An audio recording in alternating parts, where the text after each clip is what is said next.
in Turkey, Istanbul Park to be precise, for the finale of the 2025 FIA World Rallycross Championship. It's round 6. It's been a double header this weekend here in Turkey, and today, Sunday, sees everything happen, all the titles settled. Yes, so we crowned our European Rallycross champion in Yuri Belevsky. We have RX3 to settle today, RX1, the World Rallycross Championship that is.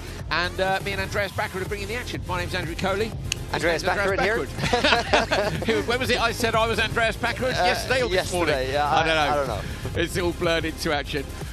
Talking about yesterday, let's take a look back at the action from yesterday's World Championship final, round 4. It was awesome. I think every heat, every semi and final delivered maximum. This was a great move by Johan Kristoffersson. It was so clean. Then Niklas tried to fight back. They ended up in the barrier, but Johan did win that one. Gronon was really quick, wasn't he? But once Kristoffersson was past, it was game over. Really, he just managed to get away. That actually earned OC a penalty, didn't it? In the end. Yeah, they had a big moment there, back and forward, all final.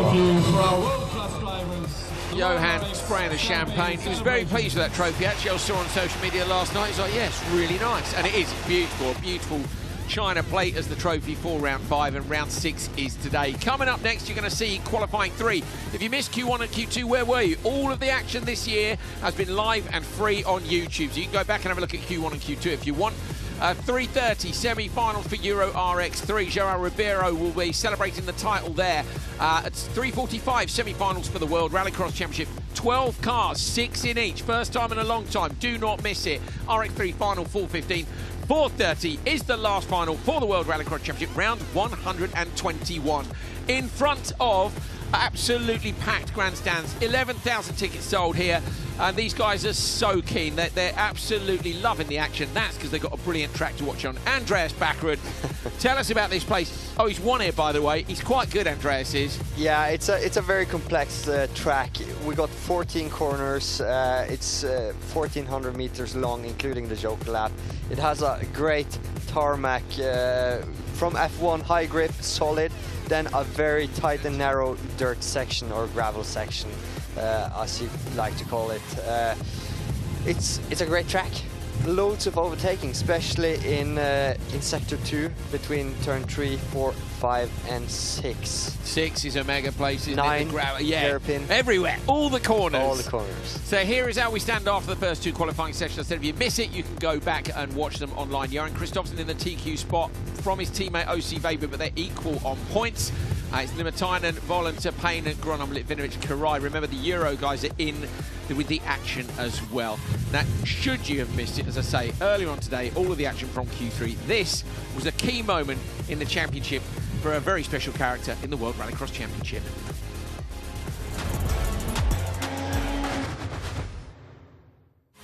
And here he is, the man himself, Johan Kristoffersson, joins us in the office. Johan, good to see you, mate. Yeah, good to be here. You've done this before. I know we're at a point in the day where officially kind of with the rules we're there, but we're going to wait to the end of qualifying to call it. How do you feel at this moment? I haven't done so many studios during the year, so this is at least the first. But no, yeah, I don't know. You don't really think about it so much. You try to put other things in your head to think about during a day like this and yesterday. So you don't really go around thinking about the championship. You're more thinking about what should I do here, what should I do there. So a process, one thing at a time. Yeah, like always. You just try to treat it as a normal race. So you don't allow yourself to feel the pressure. But I always put pressure on myself. You always like to perform, and everyone says that. Yeah, I always have the highest pressure on myself. But I think you don't really put pressure. You give yourself a list of you're gonna do this, that, and there, and have a plan of executing things like that. Make the plan, execute the plan. Yeah, sorry. I struggle with the joysticks down here. For some it's reason, not mine, just to make sure. Andrew. You'll have to lip read, it's like we spoke about. It's about work tasks. You're gonna hit that reaction time green light when you go, then braking into the first turn. Break it down. Acceleration, bit by bit. Rotation in turn 9, whatever. Small work task. If you can focus on this instead of all the fuss around, then I think you can become. Were you as calm as this in 2019? Yeah, but I think also trust the process of the plan you make. Yeah. I mean, make sure the plan is correct. Yeah. And then trust your trust your plan. Like during yesterday was not really a good day for me. Yeah. Up until the final. lap 3 in the final. Yeah. Turn 5. Yeah. So yeah, that's how it is. But it's a work task over many years. I mean, we spoke with Richard without you, me and Andrea yesterday at dinner, and you know, so many people back home don't really realize how much of a team effort it is as well. That's the other 100%. thing, is the team's championship's up for grabs. We'll take a quick look at the grid. It's the Moses, Mandy August and Yuri Bilevsky in this. Johan, the team's championship is an important part, and we'll talk to you in a moment about you and OC in that last race as well. But yeah, nearly, yeah, of course, nearly there, mate. Team is very important, and like Andreas said, team is exceptionally important in a sport like this. Here we go then. Who's going to win the start? Best guesses. Bilevsky. I saw you guys got beaten by Moser earlier. No, who was it? Niklas. Maybe it was one of the Moses. No. But the Moses ticket. Go on then. Who are you saying? No, I think Bilevsky. Yeah. Okay. I go Moser, one of the Mosers. Bilevsky on the outside line, the European Rallycross Championship for this year, has got to get to turn 1 first, wants to try and shut the door on Mandy August. Mandy gets squeezed out by Moses, but the two Moses there, and Bilevsky loses out. He was smart. In P3. They were 2, so he chose the correct one. That's it. That was good odds, wasn't it? Yeah, that was good odds. One of them. Bilevsky goes joker on that one from Mandy August. Johan, you've been out on the track all day long. What are the conditions like? It changes like, a lot. Starts are a little bit better now. 287, 2868 on Moser. That's a little bit faster, 0 lap. So one of the things I noticed was when you came in here and the lovely titles were playing over in the background, and you're just looking at all the data on the timing screen and taking in a bit more. But so the start, so you think there'll be a bit more grip there? Yeah, I think that's Moses' best start for today, 2868. So it looks like the grip level is coming up a little bit at the start. So the dad leading the son here, as we see they run a bit wide in turn 9. Hard to get the correct rotation there in that turn. It's so difficult. That gravel section is so technical. You need to be aggressive at places, and you need to be so patient and smooth on others. So it's very, very technical track. Do you think that's harder with the EV cars compared with the IC cars? They say so, but I don't find it that much harder, to be honest. We love the track layout here as an F1 track modified to be a rallycross track. I think it's pretty good. It is a circuit of 2 halves, very obviously. It is. It's the only start is maybe a little bit, you know, they have so much space here. I think they could have done a little bit different start. I'd like to see the start on the straight now towards and turn just 3. to come back to what Andreas said there, you know, some things are more difficult with the electric car. But you don't have the prop shaft, which means that the car is much more free on the entry. So on the really, really slippery circuit conditions, you don't have that prop shaft which is pushing you forward. So you have to kind of, you know, use that as your advantage. Of course, you will also have disadvantages, but you also have to find the weak spots and try and work around them, but use your strength. I think that's very important. That's the key, yeah. As we saw, Mark went to the joker the previous lap, so Bilevsky, Moser and August has jokered. Bilevsky is 2.3 back, catching so up. He's well on target to get him. Here we'll be hoping, of course, that Moser goes on this lap, Andreas, otherwise he's going to get compromised, and he's eating him alive. Now comes out wide. Bilevsky should get a better exit through here. If he doesn't go joker, he needs to put a move on him into the hairpin. I won't be happy. No. Not down there, too tight.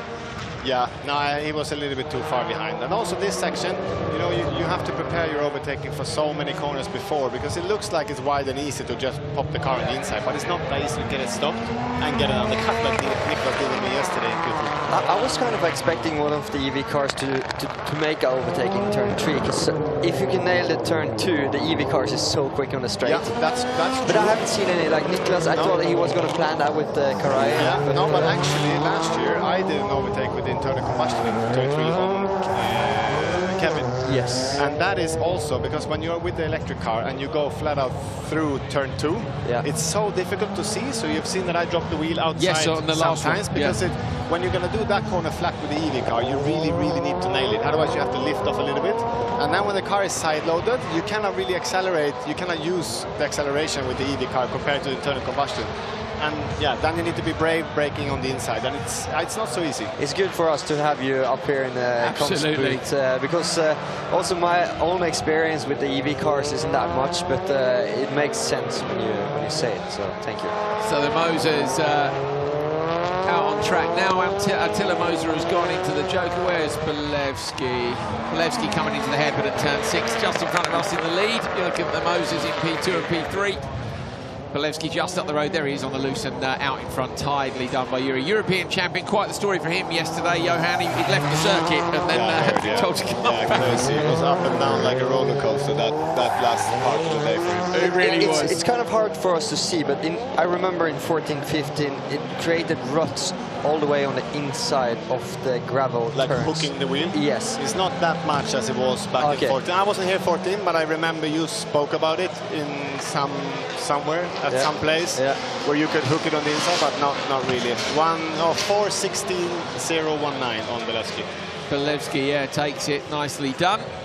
That's a quite good time. I mean, he drove free on the last lap, did a 1:02.8. 1:01.7 in lap 2. Yeah, my tires are getting very, very warm. Yeah. Very warm. Polewski with the 4:16.0, 3.2 seconds back for Moser. Then Mark Moser, and bringing up the rear is Mandy August. Track conditions look good, so we're waiting for this.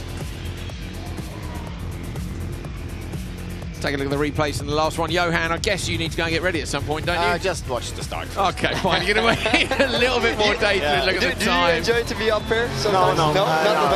Sometimes Sometimes the first time. You do it's great. the first time I'm here. So. No, but what I like to do is, like, I find it a bit tricky to, stand and commentate on my competitors. I totally understand that. But, I find it so weird in the beginning. To be honest, I interview you, Timmy, Kevin, all these guys in Portugal. It felt so wrong. Yeah, it still felt wrong yesterday. Yeah, no, but why I don't enjoy it as much is because I would like now to spend this crucial time together with the engineers, together with Ole Christian. Look at all the data. Looking at all the data and share with Ole Christian what I share with you guys now. Yeah, because you don't benefit from anything what I say. I'm going to enter. Ole Christian's not going to drive faster because I say something to you. So yeah, I get it. That's why you like to spend that time on setup and stuff. But I think yesterday was a very tricky day. Took some time before we found some stuff with the car. We were searching around a little bit. It's very, very small margins on this track in terms of setup. But I think now I feel a little bit more relaxed. Always afraid to say that. No, I understand. But do you think the grip level has come more towards you guys? I think we also improved the car a bit. I mean, yes, the cars are different, but the lap times is not so different. So it's not like the grip level is massively changed. I think it's more that, we have found something, small details that makes the car a little bit more comfortable and keeping the tires alive for 4 laps. I saw Ole Christian's car was being welded on his Snapchat. What happened there? Left front or something? He dropped the car and the talent in where is it? T8 in Q1 lap 4 yesterday. Yeah, when you two both came together. Yeah, so I think it was there. Yeah. That's how it is. Good stuff. So cars are repaired and we're getting ourselves ready to go for the second race in this quali session.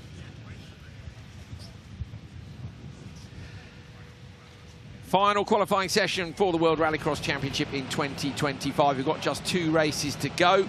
This one lined up already. The marshals are down there making sure everybody gets exactly the same distance to those jump start sensors.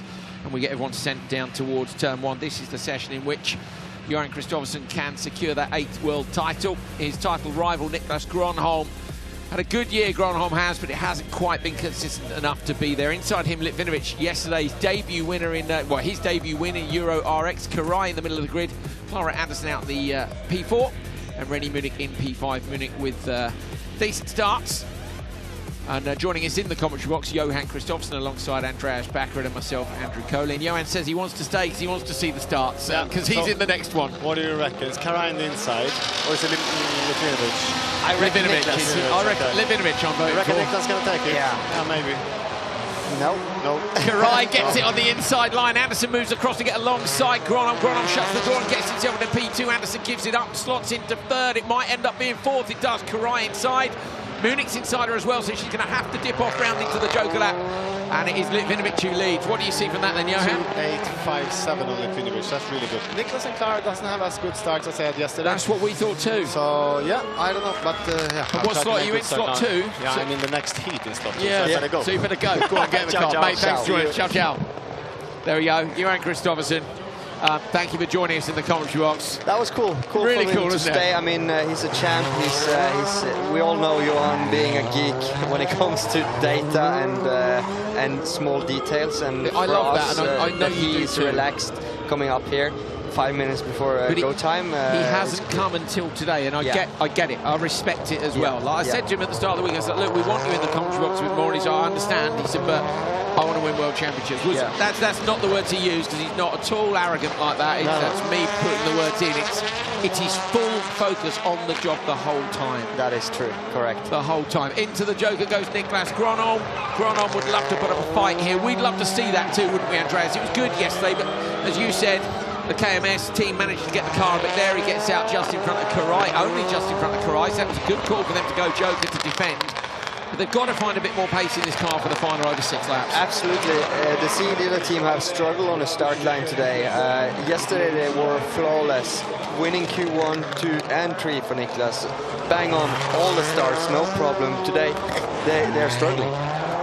Yeah. Sorry, I had a little... No, you're fine. It happens to us all, mate. I've managed never to burp on air, but it's been close. Oh, Gronholm now again. In a little bit of a fight. Can't find his way past Rennie Munich, which is going to cost him time. Seeing Karai getting wide in turn 10 in the background there, getting in with Clara. Clara has also been struggling super much today. He's really struggling to read the traffic, and understand like getting the Joker tactic correct. Litvinovic goes in, Gronholm comes out wide, cuts to the inside line. Litvinovic, yesterday's winner in Euro RX, is going to get back on track before Niklas Gronholm does. Now Gronholm's going to have to pass him on track, Andreas. He's got a whole nother lap to go, and we have seen Gronholm make some good passes. Where does he go for it? It's very hard. I would say into turn number 6, but he's too far off. There's another lap to go after this, so it's like Johan Kristoffersson said here just a minute ago, that you really have to plan your overtakes a while back. It could be turn 6, it could be turn 5 and 4, or even 3, I would say, or on the 9 hairpin gravel. So, but he's not close enough right now. He still has over a second gap up to Litvinovic. Litvinovic, the king of Poland, the future star of Poland. I mean, I think it's so epic as a Rallycross fan. It's been a long time ago since we had a Polish driver up top. So the best lap for Litvinovic, 1:00.9, and for Gronholm, 1:01.3. So Litvinovic is 0.4 up the road in terms of best lap. I just had lunch with him 20 minutes ago. We got taco, fajitas, wraps from Pavel. You and Litvinovic. And Krzysztof Skorupski and Christian Sabo. So, yeah, they have dialed in the car. They didn't buy all the new tires. They could buy this today. They are on a very low budget. You know, they're trying everything they can from what they have, and I think they're doing a solid job. In Q1 and 2, I know they didn't run with new tires. I bet he's on new tires now, because Niklas is having a hard time following. This is just my guess. No, absolutely. They might be saving tyres for later on in the competition. I'll say there are different tyre rules. If it's your first World Championship event, effectively you get 10 new tyres. For everybody else, it's but this not is their first. Impressive. The 001 car from EKS winning, beating Niklas Gronholm here to the line of Q3 Heat 2. And it's the quicker time as well. So Valevsky was a 4:16.0. That's a 4:10.2. So Litvinovic has gone very well indeed there. Looking back, that would have been enough to win Q2 ahead of Vejby. So track conditions again, maybe, but that could be an absolute banger of a time there from Litvinovic. Also very consistent. 1:009 is the quickest lap time, then changing 2/10 from his best to his weakest. Here we go.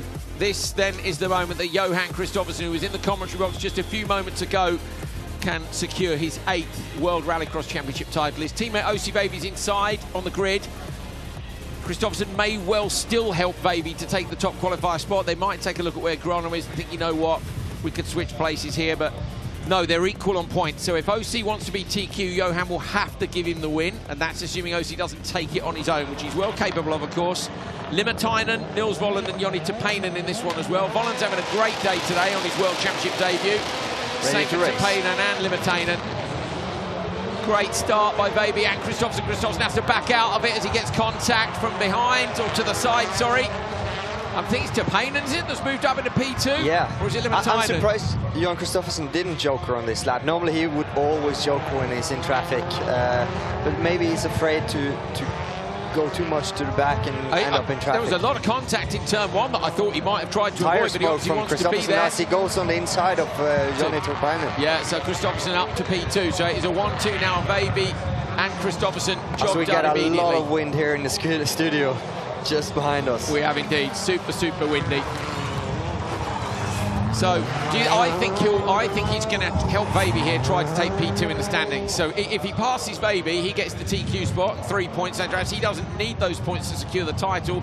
Baby might need them to take P2 in the standings. What do you think? Yeah, I think he's driving for. Yeah, we didn't ask him, but that's been in the car the whole day and the entire weekend, I would say.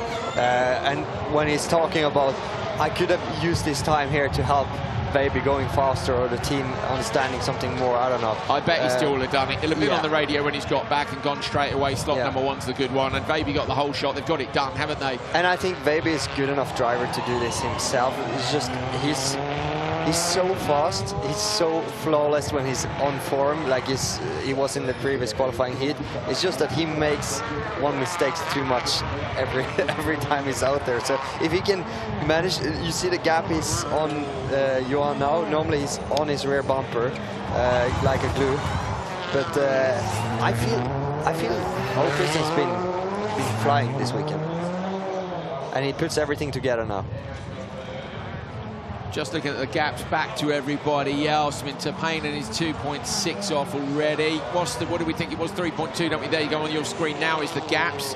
So Volland at 3.6 hasn't joked. Limitainen's the only one who can threaten them, and at 5.8 he's too far back. So this is a demonstration drive from KMS, really, Andreas, as they look to not only secure the driver's title, but the team's championship as well. Yeah, they came very close yesterday at securing the title yesterday already, but they only need a few points today to make sure to climb the title. As this is maybe the last World Championship. Yes, well, for now. For now. We go back to a European Rallycross Championship next year with internal combustion engines and for all of you guys following change the framework. Yeah, change the framework, change the cars. We've got new vehicles coming in 2028, which will be less than half the cost of these. They'll be safer, they'll be faster, and it should allow us to fill the grids up in the meantime with drivers from the various national championships and get Rallycross back to full health and away. But you can't take, I mean, just the domination of this team and this driver have been unbelievable. I would also say Ole Kristian has changed the way he's driving now on the dirt. All the mechanics, all the engineers, everybody in the background. He's rolling much more, coasting through the corners. He gets the mid-corner speed much more now than I've seen in the previous qualifying heats. So very well done. Absolutely incredible. OC Baby in front of his teammate Johan Kristoffersson. He's even gapping to Johan Kristoffersson here. So Johan coming in onto the gravel section. He comes through, on board with him now. Full focus on his teammate ahead. Doesn't need the extra points, can remain in P2 to get the job done. Just half a lap to go. Kristoffersson down to the hairpin. He won his first FIA World Rallycross Championship in 2017. Every year since then he's entered, he's won the title. 4 in the supercar era up to 2021, 22 and 23 in the electric car, 24 in the IC car. This year he's used both. He is the benchmark in the discipline, and Johan Kristoffersson takes his 8th FIA World Rallycross Championship title. Job done in the car. Applause from the crowd, relief I'm sure, and applause from the team as well. They've done it. Yeah, incredible work. I mean, Johan and the whole team, KMS, has been the benchmark for years now. I mean, Johan is Johan. He's unbeatable at times. Most of the times. Yeah, most of the times. He's flawless. OC Baby takes the race win. Johan Kristoffersson P2, but securing his 8th FIA World Rallycross Championship title in the process. Joni Tappanen is in P3 in that one, followed by Mika Limitainen and Nils Volland. Baby at the top there will secure the top qualifier spot as a result of that session, and we'll run through those in a moment. That will give him 3 championship points. He comes back to the team. Kristoffersson rolls into KMS, parks the car outside. It's a special livery for the ID Polo that's coming soon. You might have seen the edit for 50 years of the Polo recently, filmed in South Africa. Thumbs up from Johan for the team. Yes! Job done. 2025 FIA World Rallycross Champion. OC Baby comes in for a hug. P1 and applause all round from us, from the crowd as well here at Istanbul Park. 8 titles. What a legend. Absolutely brilliant. Andreas Bakkerud is with the 8-time World Rallycross champion, Johan Kristoffersson. All right, Johan, you're right up there with a lot of legend. 8 World Championship titles. What's going through your mind right now? Yeah, I mean, it's just unbelievable. I think it takes some time before, you know, you can get your head around it. But you know, first of all, you have this heat in your mind. You're thinking about a setup from this heat. But, you know, now the rest of the day doesn't really matter as long as you don't do anything silly. So, but yeah, this was really what I was hoping for when you start the season. And yeah, after a difficult start of the year, we come back strong. So very, very happy with that. I mean, I've been racing against you. You've been flawless for many years now. Is there anybody back home that's that you think more of now? When you put a lot of sacrifice into this. I struggle with words. I don't even know what to say, but I'm very impressed. And I know you have a big family back home supporting you back home in Arvika. Is there anything with them that you think of right now? Yeah, of course. You know, it's, you know, I'm not such a, you know, emotional person outside, but, you know, the people which is closest to me, you know, of course you get very emotional when you think about it. And, you know, my partner Sandra, we have 2 kids. Mama and Papa is here on site. We work so hard for all of these things, and yeah, everyone at this level and also on many levels, it's so much sacrifice that goes into this, and so many years of dedication of hard work and discipline. You know, it's one thing to stay motivated, but I think the most important thing is that you have to stay with the discipline to put in the work that you need to perform at this level. So, and of course the whole team. I mean, I have a lot of guys around me in the team which is also equally motivated and disciplined as I am to keep pushing and you know, stay within our close box and listen to what we do and believe in what we are doing to get the results. Amazing stuff from Johan. Great to see him so appreciative of the team and of the family. Yeah, what an absolutely brilliant story. It's not the only story here this weekend. We've got one more champion to crown, RX3.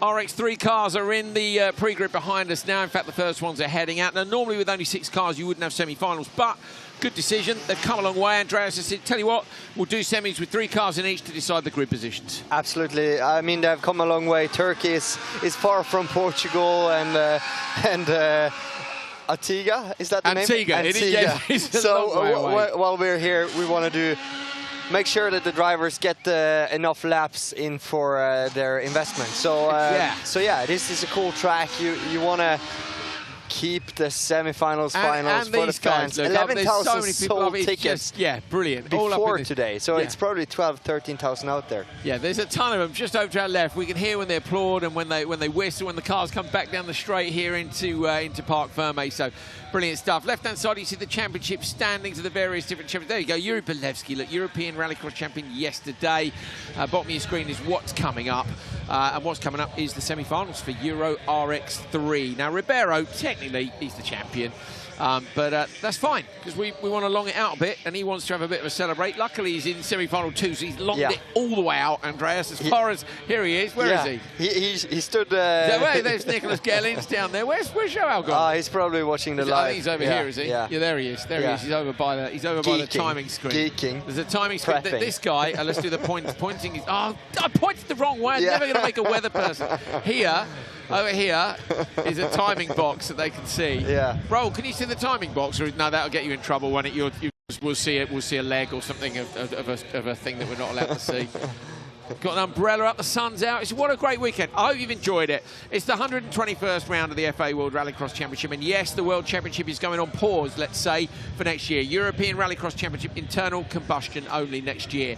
It's going to be fantastic. We've got new regs coming in 28. We can't wait for the WRC's regulations in 27.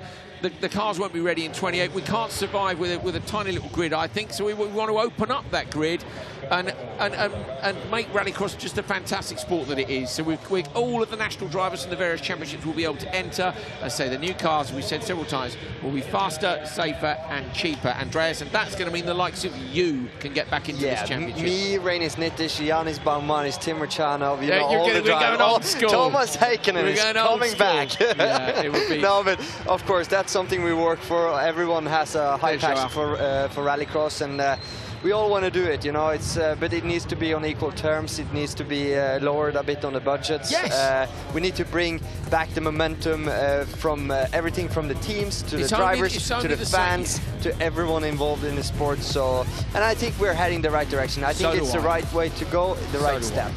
So do I. Right, here we go. Semi-final number 1. Rittis Gerklis, the top qualifier on the pole from Samuel Kovacs.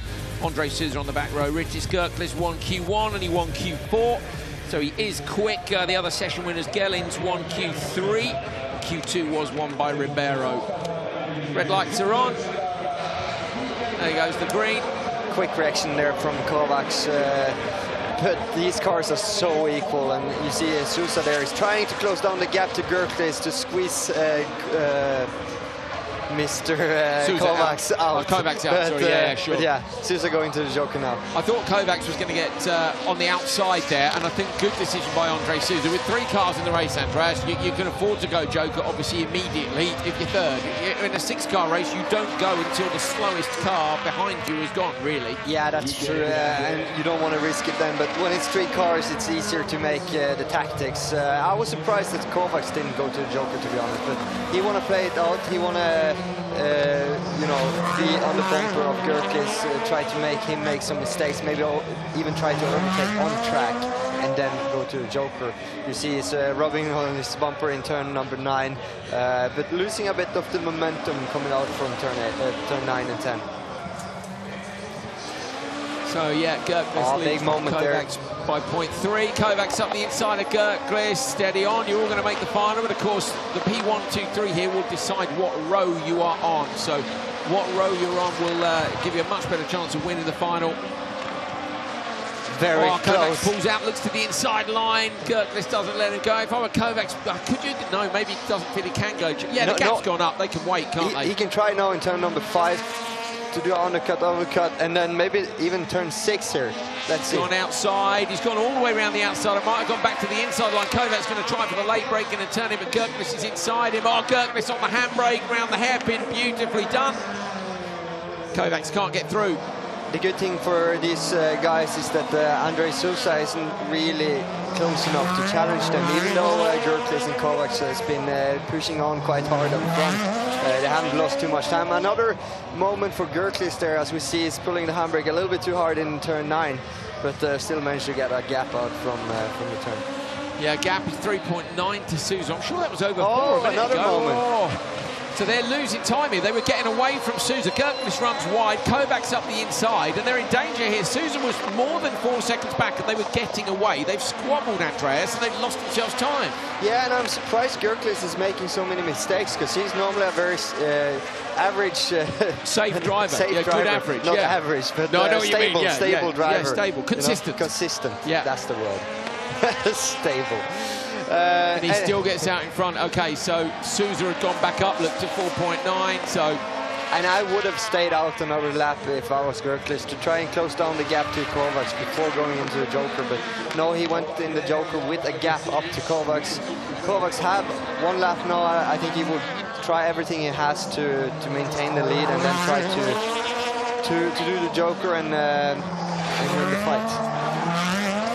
So yeah, sorry, the timing was showing interval, not gap, which is why Sousa wasn't close enough. So we thought he was, and he wasn't. That was the gap then between each car. So up, Blue Groove is in full effect now. Dust is good today. I think better than yesterday, but I think the wind helps with that as well. It does. It's really windy today, and that just clears it. Gerklis is struggling a lot now in turn 12, 13, but looks better this time. So Kovacs could go Joker this time round out front, whereas Gerklis compared to him 4 seconds back. He does. So Kovacs goes in, watch for Gerklis on the inside. I think he's got enough time here, and that gives then Gerklis 1 lap to try and get back past him. He'll be frustrated, Andreas, because the pace is so similar between them. It's that one mistake has cost him the position, and it's going to be the front row gone. Yeah, absolutely. And Gertlis has had a great pace all weekend long. He had pole position for semi-final 1 year, being consistently quickest Q1, 2, 3, and 4. So yeah, bummer to make a mistake. As we see Kovac just running wide. And Gertlis goes up the inside. The crowd applaud in the grandstand to our left. The noise is fantastic. You can hear it reverberating off the roof. They love a good pass. And it was nicely done. Gertlis back to the point. So Gertlis in the lead. Kovacs drops to P2. Awesome racing out here. Good track. Yeah, this is a good track, isn't it? Let's see if Gertlis drops it once again in turn 12-13. I don't think he'll let himself. Look at it, he's got it nailed on. Kovacs runs wide, nearly scoops up Gertlis on the brakes. I wonder if they put some sort of water or something down there. Feels strange whole lap to go. Yeah. Why are they all making such mistakes? So you can hear the cars from the commentary box. We can hear the cars preparing themselves for semi-final number 2, including our champion-elect, which is João Ribeiro. He's just got to keep it clean. Doesn't actually matter, I think, whether he makes the final or not, does it now? No, that's true. Also, this class, RX3, awesome, you know, start out here, you know, learn the tracks, smaller budget to run the championship, very competitive field. Great cars. I love these cars. Revving 9,000 RPM. Not bad machines to learn either. It is different to four-wheel drive, but it allows you to drive the car on the front. That is true. And to be patient as well. And when you hear Johan, how many times does he say about being patient, particularly on a track like this? And the patience is what was missing maybe a bit here with the mistakes. Yeah. Over the line then will come Rittis Gertlis. Made one mistake, but then applied the pressure to Kovacs, and luckily Kovacs made a mistake as well. So 1-all, and Gertlis, the pole sitter, takes the win in semi-final number 1 for RX3. Kovacs comes across P2, and then Sousa will be third. So they're going to finish in the same order they started. So they'll go rows 1, 2, and 3. So next up, we've got Ribeiro coming. Say, even if he, when I say if he doesn't make the final, of course he's going to make the final, the 6 cars. But even if he retires from the semi, it doesn't change things in the championship. Rittis Gertlis P1, Samuel Kovacs P2, Andre Sousa in 3rd place.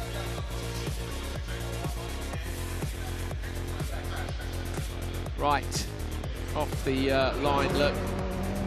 I felt Kovacs had a very good reaction there, but Gertlis had more traction. I thought he was going to lose out to Sousa, with Sousa being on the inside, but he just kept it pinned around the outside of turn 2, didn't he? Or turn 1, really. Yeah. Close, good battles the first 4 or 5 laps until Gertlis made a big mistake in turn 12-13, allowing Kovacs to sneak up the inside. Then Gertlis jokered, and Kovacs jokered way ahead of Gertlis, having gap down to Gertlis there, but made a mistake in turn number 7, as we see here. And from that on, Gertlis was on his own.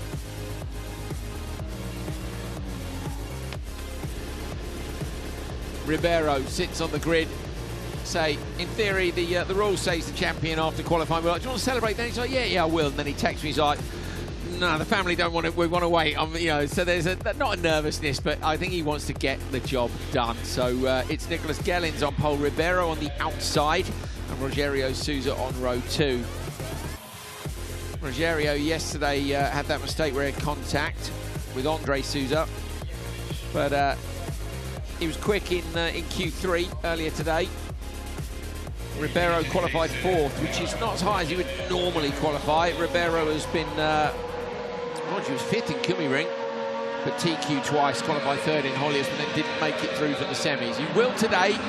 Job to do here. The champion-elect gets a good start alongside Gellins. They try around the outside on Gellins, gets a little bit of contact, ends up tapping the wall. No, João, we don't want you to have to walk back in for your championship moment. Okay, so that's worked out beautifully, hasn't it? So Rogerio Sousa goes joker straight away and releases Ribeiro. I'm surprised. I wouldn't have jokered from P2, but there you go.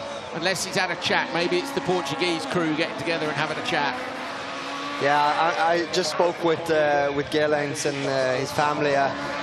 The country he's from, what's the name again? Oh, Antigua. Antigua. I didn't even know it was so far away from the rest of the world, I was going to say. closer to Barbados. Like, they have a long way of travel. Yeah, it is. It's like Fraser though. Fraser does that. Yeah. Fraser preferred racing in America because it was nearer to Jamaica. You know, we know what you're up to, Fraz. Antigua. But I love the fact it's. In fact, we got 2 drivers in the Caribbean now. Yeah, Fraser. Yeah. A big mistake from Johan Ribeiro here in 12-13. Again, same corners as. So there's something tricky there. We'll keep our eye out for that in the World Championship semi-finals. I'm really looking forward to seeing the behind us. The pre-grid is packed with cars putting their sun visors on, trying to keep the temperatures down inside. The 8 times world champion Kristoffersson, and this man is going to become the first time champion for him in Euro RX3. He's been close at winning it before. Last year. He was vice champion yeah. last year with 2 wins. And 2 times P2. He's 4 times a Portuguese champ even. Yeah, a very nice gentleman, I would say. He's a nice guy, a lot of experience, big star in Portugal, building cars, you know. They've got a go-kart track, haven't they? Which is where the WRC Super Special is, I think, or one of the stages he was saying to me. And he has a rallycross track on the side of that. I was like, yeah. And it's not far from Lousada. I was like, well, I want to come and race go-karts if we come back to Lousada. He's like, okay, I arrange. But so maybe on the Thursday we go early and we can race. What do you think? Yeah, I agree. Yeah. But I must say he's been struggling this weekend.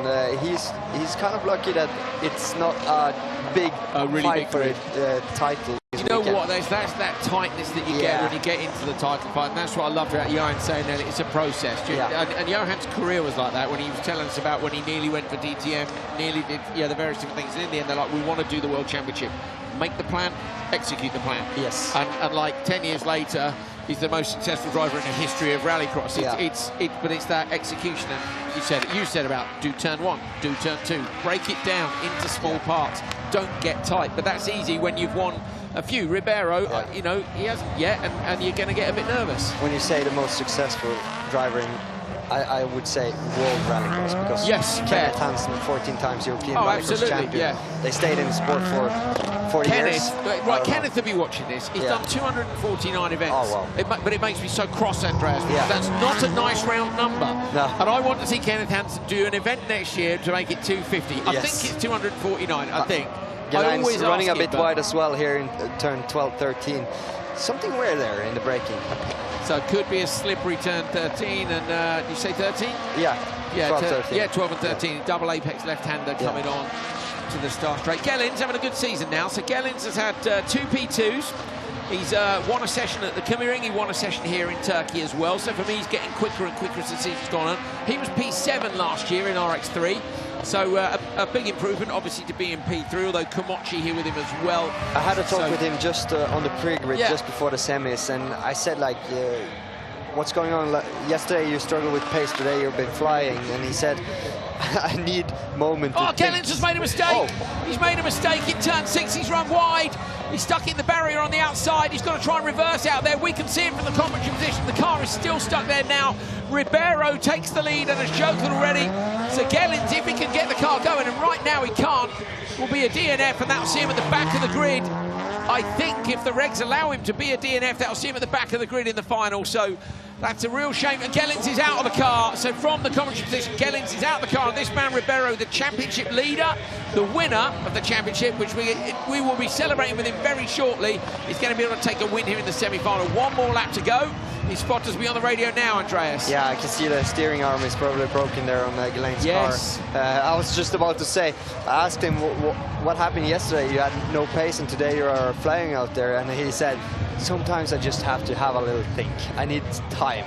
I'm a thinker. So it's better day 2 for him. As the wind picks up here in the studio, you guys probably hear the wind noise. Can't do anything about it. So Ribeiro then onto the gravel section, where, to be fair, he struggled a bit this morning. I reckon he's been a bit nervous here and there, but he has also been all smiles all weekend, because it was just a case of coming here and getting the job done. He's put the work in earlier on in the year. At home in Lousada, he won all 4 qualifying sessions, took the TQ, took the semi, and took the final. Job absolutely done. Höljes, in the horrendous weather, he missed the final. He's 4th in the semi. Must have been a worry there, but he's fought back. 3 session wins. He only missed the clean sweep in Hungary by a couple of hundredths of a second, and he won there. He won in the Kümering as well. Ribeiro coming round. He'll try for a win here as well later on today in Turkey, but he is the Euro RX3 champion for 2025. João Ribeiro. Fantastic. Awesome season, flawless the whole year around. I mean, amazing. I'm not really sure, but is he the first ever Portuguese European Rallycross champion? That I don't know. That's Andreas. a big question well, you can ask him. Yeah, I'll ask him. You can ask him. I can ask him. We're going to send you down there. Yeah. Go on, you head down there now. So Andreas is going to go down to João's pit area and see if we can catch up with him. And we'll ask the Portuguese man all the questions we want to know. Here he is, rolling back, the champion. João Ribeiro then wins semi-final number 2. Rogério Sousa is in P2. Nicolas Gelins is a DNF. They'll get that car recovered now, and hopefully we'll see him in the final later.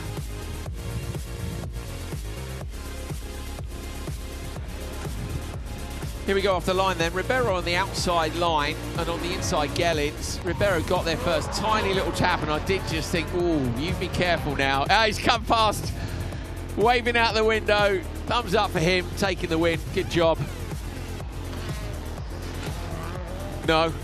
I've just seen if I can get Clara Anderson or Niklas Gronholm to come and join me. They're just sitting here in the sunshine enjoying themselves. There's work to be done up here. Niklas, no, okay, they're cool, they're busy, it's fine. That was where Gelins ended up in the wall, unfortunately, on the outside line. And that left Ribeiro to come and claim the title as he crossed the line. Brilliant job by him. So João Ribeiro is your 2025 RX3 champion. He's just in the back of pit lane now in the distance. Rolling into scrutineering. We'll get him in and out there as quick as we can.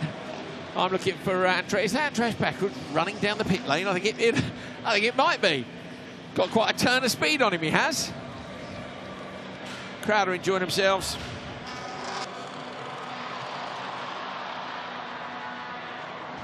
Championship standings, João Ribeiro champion, 94 points. He's 21 clear of Richard Skirkness, can't be beaten in this one. Gelins, Kamachi, Tejers, Kovacs down to P6.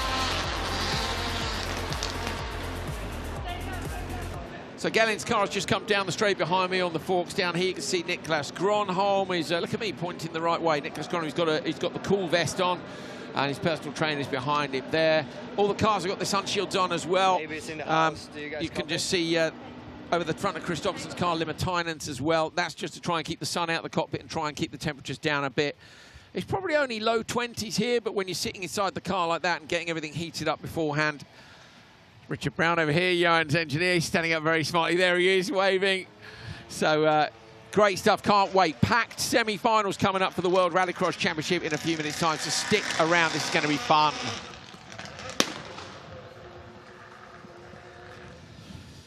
So Andreas is off trying to find João Ribeiro, and in between times, we're going to be heading into the semi-finals, I think.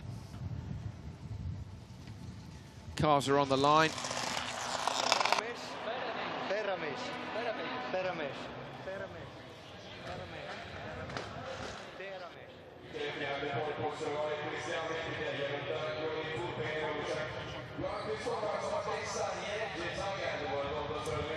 Okay, here we go. Semi-final number 1 is about to start then for the World Rallycross Championship.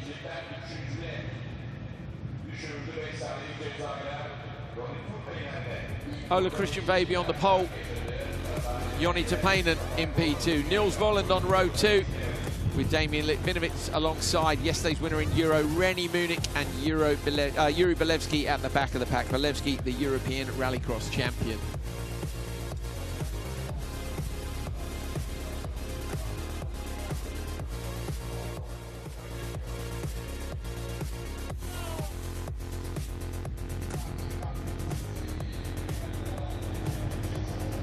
Eyes up to the lights, bit of smoke from the back of Volland's car. Hopefully no issues for him.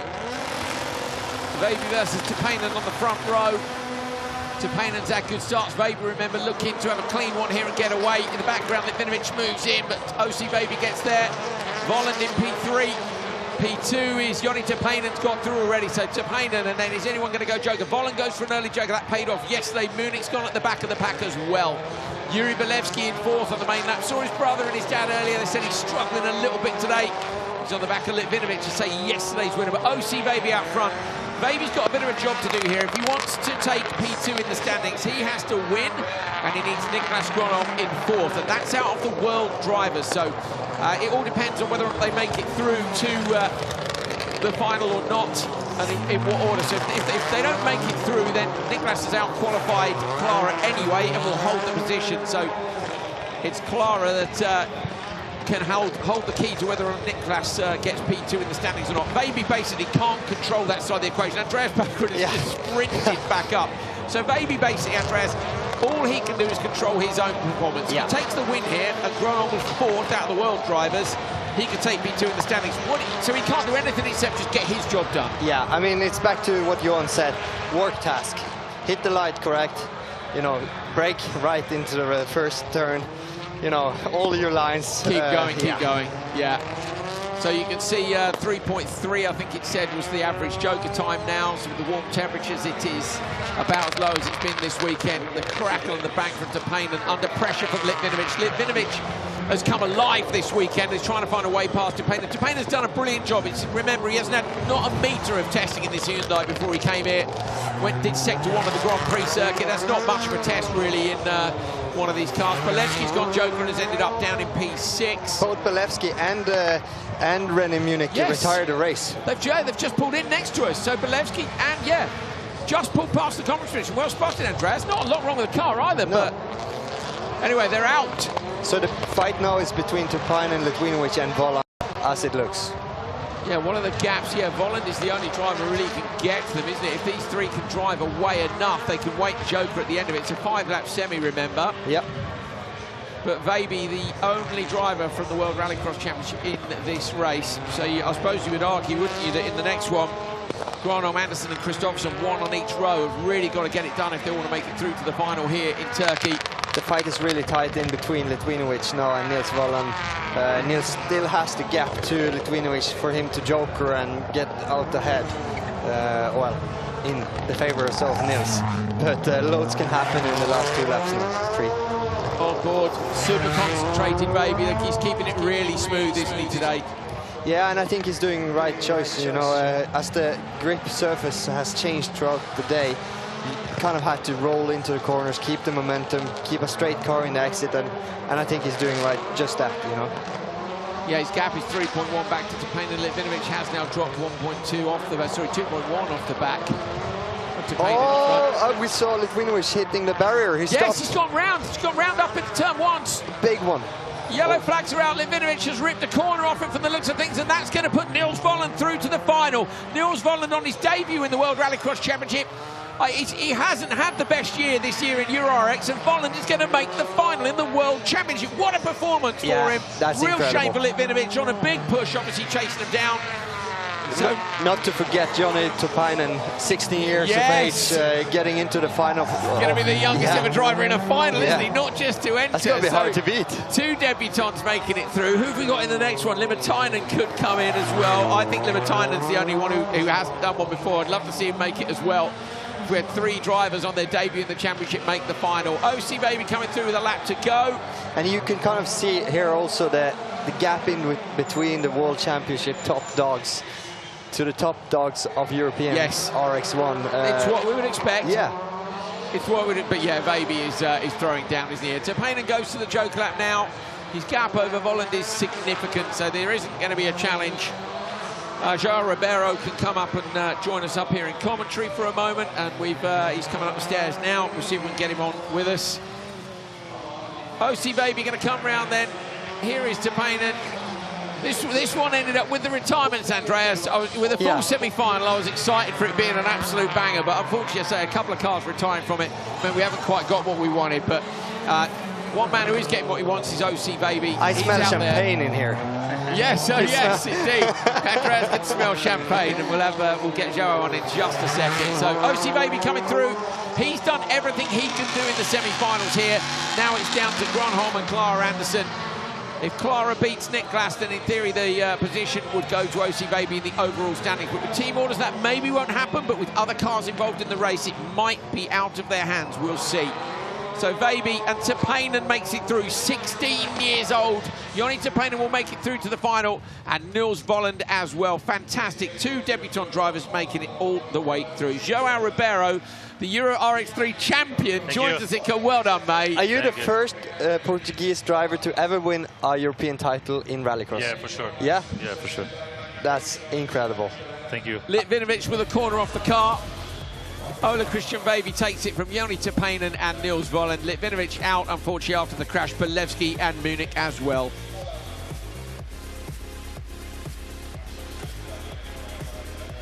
Here he is. Now João Ribeiro's here. We ran down to see you. You went off to scrutiny, and then we started the semi-final. He ran back again. I ran. It's on the World Athletics Championship. But I saw your team, your daughter, your crew. They were emotional. I saw the champagne spraying shower as I was running away, but well done. Congratulations. I think we deserve this. It's 4 long years. Yeah. We drive in RX3. So this season is kind of amazing. Just in Sweden, I missed the final, and today I don't have so focused to drive, and I miss everywhere. But it's not my goal today, and now it's time to enjoy, prepare the car for the final, and do the best as I can. But now the most important is my guys, my team. We see now in the television. Yes. Yeah, this is awesome. This is the picture we got earlier. Them greeting you after a season's hard work. Just fantastic. It started obviously with a perfect result at home in Portugal. Yeah. Did get a bit tougher in Höljes, but you fought back in Hungary. You fought back again at the Kumi ring. The job's done here. You don't have to risk the car if you don't want to. We get that. But you were P2 in the standings last year. It must be nice to, having missed out last year, to get it this year. Yeah, so I think this season will be the season 1 or chosen season, and last season I already forgot, and now it's time to enjoy with the people, with my guys, with the Portuguese, because I think so many Portuguese now watching, and let me say some words in Portuguese to them. And go. Obrigado a todos, tem sido enorme apoio, sem vocês nada disto era possível. Eu sei que há muita gente desse lado, nas redes sociais, em todo lado, e o Rallycross é desporto fantástico, e mais uma vez não me canso de agradecer. I don't know what you said, but that sounded awesome. That's de nada. I'm going to guess it was thank you very much for all the support. Rallycross is a fantastic sport, and we're really pleased to win the championship. How close was that? Sorry? How close was that? Was that pretty good translation? What I said. Was that what you said, roughly? Yeah, good. So, what's your role in the team? Obviously, you are a driver, but are you also engineering and mechanic and organizing and doing everything? Because I can feel your energy. You're a proud man today. You should be. Yeah. So, and actually this weekend, I cook as well. Yeah. Actually, I cook as well for my team, and it was amazing. We do. Right, sorry, we've got to go racing for European World Rallycross Championship semi-final number 2 is coming up. Please stay with us. Okay. So on semi-final number 2 then, Johan Kristoffersson on the pole position with Mika Limatainen alongside Niklas Gronholm fighting for P2 in the standings now with Tamas Karai next to him, and Clara Andersson on row 3 with Attila Moser. So 2 Hungarians, 2 Finns and 2 Swedes in this. João Ribeiro joins us on commentary, the Euro RX3 champion this year. He comes to and watch with myself and Andreas Bakkerud. Kristoffersson, I'm sure, will want to be up on that front row. Remember, with Baby being in semi-1, if Johan wins this, it will be a KMS lockout for the front row.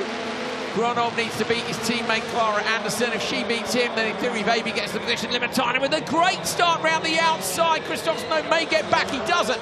Limatainen leads Johan Kristoffersson. Kristoffersson looks inside, won't go there though. And it's followed by Gronholm and Andersson into the Joker. Karai and Moser have gone on lap number 1. Oh no, it's a roll! Is it Limatainen? Yes, Limatainen. Limatainen's gone over. So Limatainen's gone over. The brightness here, couldn't see who it was at that moment. The final continues, but will we have a red flag for that? Kristoffersson leads. Red flag. Red flag. I was just about to say, what a move from Mika Limatainen. Extraordinary. I mean, he's taken so many steps this year. I know, did he clip the bail? Oh, yes, he did. It's so bright, it's hard to see for ourselves. But it looked like a very smooth roll, I think. Yeah, it's not big damage, but I don't. If you've caused the red flag, he won't be allowed to restart, unfortunately. So we'll see. There it is. Once we know he's okay, we'll bring you pictures of it. João, that's how not to do it. If you know, that's what you didn't want to do today. It's just staying out of trouble today, wasn't it? You? I always try be away from the dangerous. But now in the semi-final, I push a little bit from outside. I near to the wall. To the wall. You touch it. Yeah, I touch a little bit. I think so. but then when we will see you doing a test in a supercar? I don't know. Maybe soon. I hope. I hope a lot, but... Please call me after your first test, because I remember my first test. The reaction. Extraordinary feeling, pulling up the gears. You know, it's nothing beats it. The first time. Let's take a look, Andreas, first of all, some replays from the race. So this was the start. It's coming through. Turn 3 into turn 4. Just clipping the barrier. Oh, it's nothing. It looks also to me... Do you know what, almost it's the nudge from behind, isn't it? Yeah, but it also looked to me that they changed position of the tire stack. Can you comment anything on that? Like, did the tire stack from the drone further over the curb than normal? No, or is that maybe. Actually, I lost a lot of time from yesterday for today, but I didn't know why. But maybe the position of the tires changed. There is Nyirád, and he's out the car. He waves to the crowd. He's okay. That is the most important thing as the marshals push the car back down. Oh, the irony is there's probably nothing wrong with that other than a bent hood, and he'd be able to go again. So that's a bit of a shame. Unfortunately, Nyirád is out of this one. Okay, so crowd applauding because Nyirád is out the car in front of us. They're getting themselves back into the pre-grid. Joao, congratulations, mate. Thanks a lot. We'll let you get back to the team. Thank you for joining us. Podium time later on. You excited for it? Sorry? Podium time. Yeah, I hope so. It's going to be cool, man. How are you going to celebrate on the after party tonight? Not yet. Not yet. Yeah, okay. Good, sure. So you'll be on the championship podium. Do you think you'll be in the race podium? We're going to go for it in the final? Yes, I will. Okay, full send. Yeah, I hope so. Okay, good. Go on, go and get yourself ready. Thank you, mate. Thank you so much. Congratulations. So Joao Ribeiro heading off now, needs to get himself ready for his final. So once he's in the car, Bolevski goes over and gives him a hug. The two European champions together, great stuff. Crowd staying in their seats while we scoop up Nyirád car. Johan Kristoffersson sitting in his, ready to go. We've got another European champion coming to join us now, Jiri Bolevski. So I have some question. What happened in the semi? Oh, sorry. What did you say? Engine failure. Oh, is that due to the water leak from before? Yes, so we had an issue with the water pump earlier, like I told you, and yeah, I think a few times the engine temperature went a bit too high. I had to a little bit back off. Maybe you saw me a few laps, I think Q2 or somewhere. I was just cruising without ALS, and yeah, it seems it killed the engine. So, because, I mean, I didn't want to wait till the end till it completely breaks, but you could feel it. Look at that cool graphic. Jiri Bolevski 2025 F8. How do you like that, eh? How do you like that? But not for today's driving. Yeah, but you got to celebrate the small victories. You know, it wasn't a good day, but it's a great graphic. Oh, Nyirád car. What happened actually? I saw he was Turn 4. himself. Here we go, mate. Have a look. Just clicked it there. Okay. And then, like I say, Johan was there. He Johan had nowhere to go. Johan had nothing to do. Johan had nowhere to go. It was already a done deal. Yeah, but I mean, you can't blame Johan for that. No, it's, oh man, it's gutting, isn't it? There he was getting out the car, which, as we say, is the most important thing. He will be... I mean, he did everything he could to win this race, and he should be proud of that start. It's been a great Turn debut 2, as well. 3, and almost 4. Awesome racing. I love this track. Action-packed, stuff happens. You can't predict anything. That's rallycross. So Nyirád will be missing from the front of this one. And it's a bit of a shame. I say would have, partly because I wanted to see what he could do. We wanted to see if we get another novice through to the final. But yeah, Nyirád weekend is over. 5 cars in semi-final number 2 for the World Rallycross Championship coming up. So after the accident for Nyirád in the first running of this race, we get the cars re-gridded and we're good to go. We're joined in the commentary box now by Jiri Bolevski, the European Rallycross champion. And Andreas Bakkerud, as always. As always. As always. But maybe not next year. Yeah, I don't get too used to this. Mate, if I win the lottery, I'll be gone. And then what are we going to do? You know, I'll be on the grid with you, taking you out in turn 1. Okay, pole position then for Johan Kristoffersson in semi-final number 2. Mika Nyirád missing after the roll on the first attempt. Niklas Gronholm on row 2 with Tamas Karai. Clara Anderson on row 3 with Attila Moser. And remember, if Clara were to beat Niklas, then in theory OC Baby takes P2 in the championship standings. So I would suggest there will have been a chat about that in the team, Andreas, wouldn't you? They'll want Niklas in P2, but then if the other cars are in the way in terms of getting through to the final, it's a tricky decision. Yeah, and at the end of the day, us race car drivers can't think too much. So you just need telling what to do. Yeah. Here we go then, Kristoffersson this time with a clear attempt at the run down to turn 1, no limit time and outside him. Kristoffersson does get away nicely. Karai bugged a bit on the start line there, but still catches up to P2. Yeah, he's outside. Niklas Gronholm. Gronholm was close, and Gronholm tapped the wall on the inside. Karai goes round down the grass. Oh, just taps the barrier. Moser goes into the Joker lap, and it's a 1-2-3 for the regulars. So Kristoffersson, Gronholm, and Anderson have got away, and that's a real shame for Tamas Karai.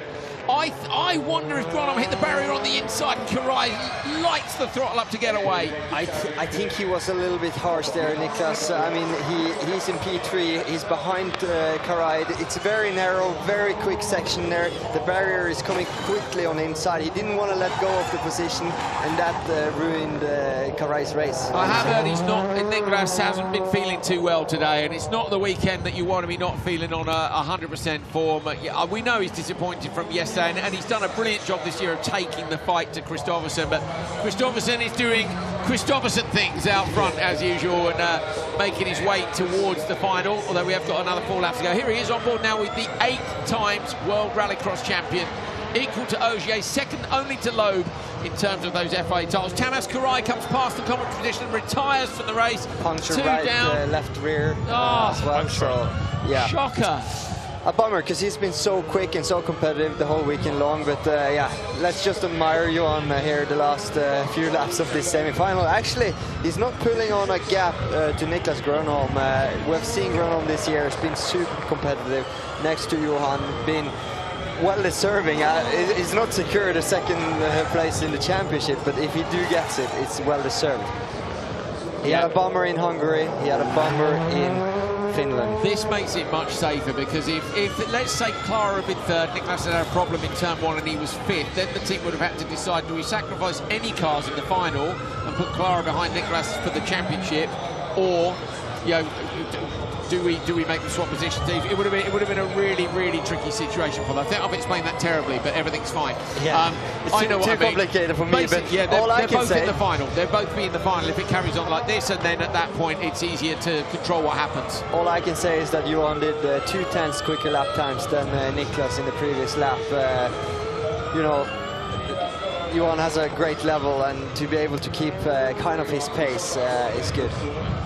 Clara. Even when you're sick or not feeling so well, yes, as Niklas is. Absolutely.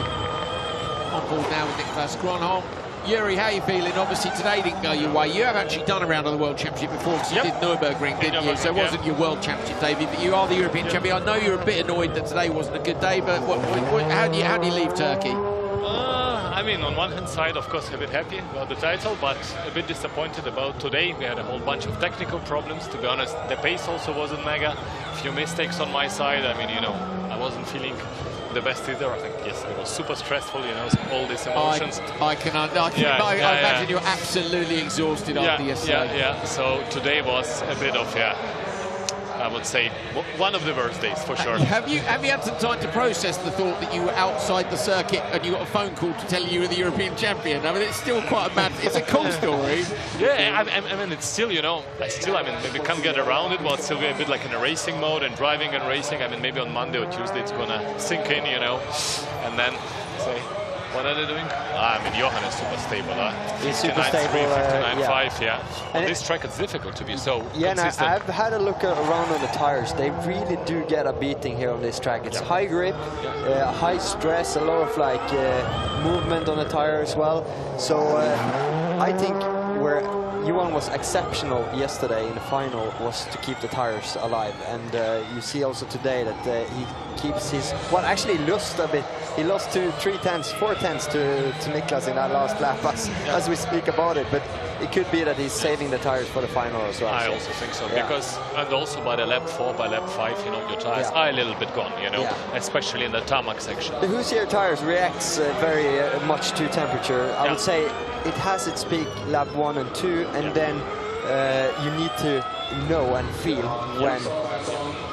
Kristoffersson onto the gravel section with Gronholm and Anderson. So we are going to see all 4 of the World Championship regulars from this year make it through to the final.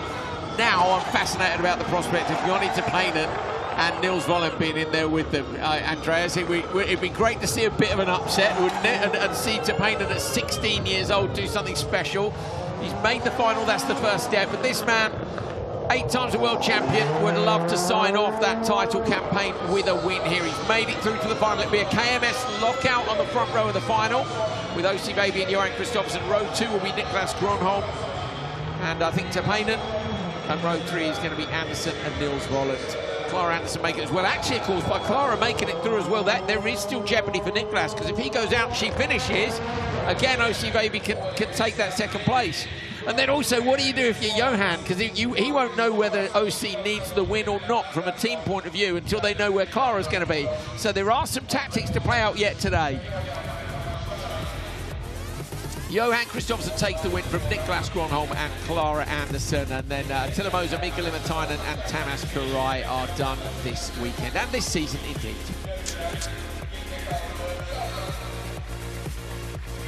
Andreas, talk us through these. Yeah, it was a good start. You saw Karai coming in early on Clara to cover up his position. Here's the fight between Niklas and Tomas, and it's hard to know because the angle wasn't really right there. Yeah, after that it played into the hands of Johan. You'd need the drone, wouldn't you, there to see what happened? It's literally just behind the barrier, so it's off in between cameras. This was Kristoffersson. Definitely there was contact in turn 2. Yeah, 100%. So Kristoffersson takes the win from Gronholm and Clara Anderson makes the cut as well.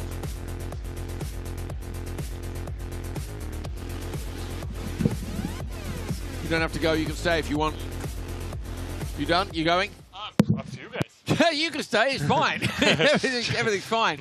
Yeah, it's good. Right, what should we do now? All right, Euro RX 3 final. How long we got? We got a little break here. Oh, it's chill. We've got 6 minutes. Oh, mega. So, Yuri, we're starting 2 new businesses. One is a bar, and one of the cocktails is called, what was it? Well, I don't know what it was called. I don't know, but I really want to ask, what's your plan? No, what about the other one's designing tracks? Do you want in on either of the businesses? On designing trucks or making a cocktails? He's said no, isn't it? Okay, Andreas, you'll go. What's your plans this winter, and will we see you back in the European Rallycross Championship so I'm not fight next year? Sure about the plans for 2026 yet. Still not secure. I mean, the financing and, you know, genuinely with the work, it gets a little bit tricky.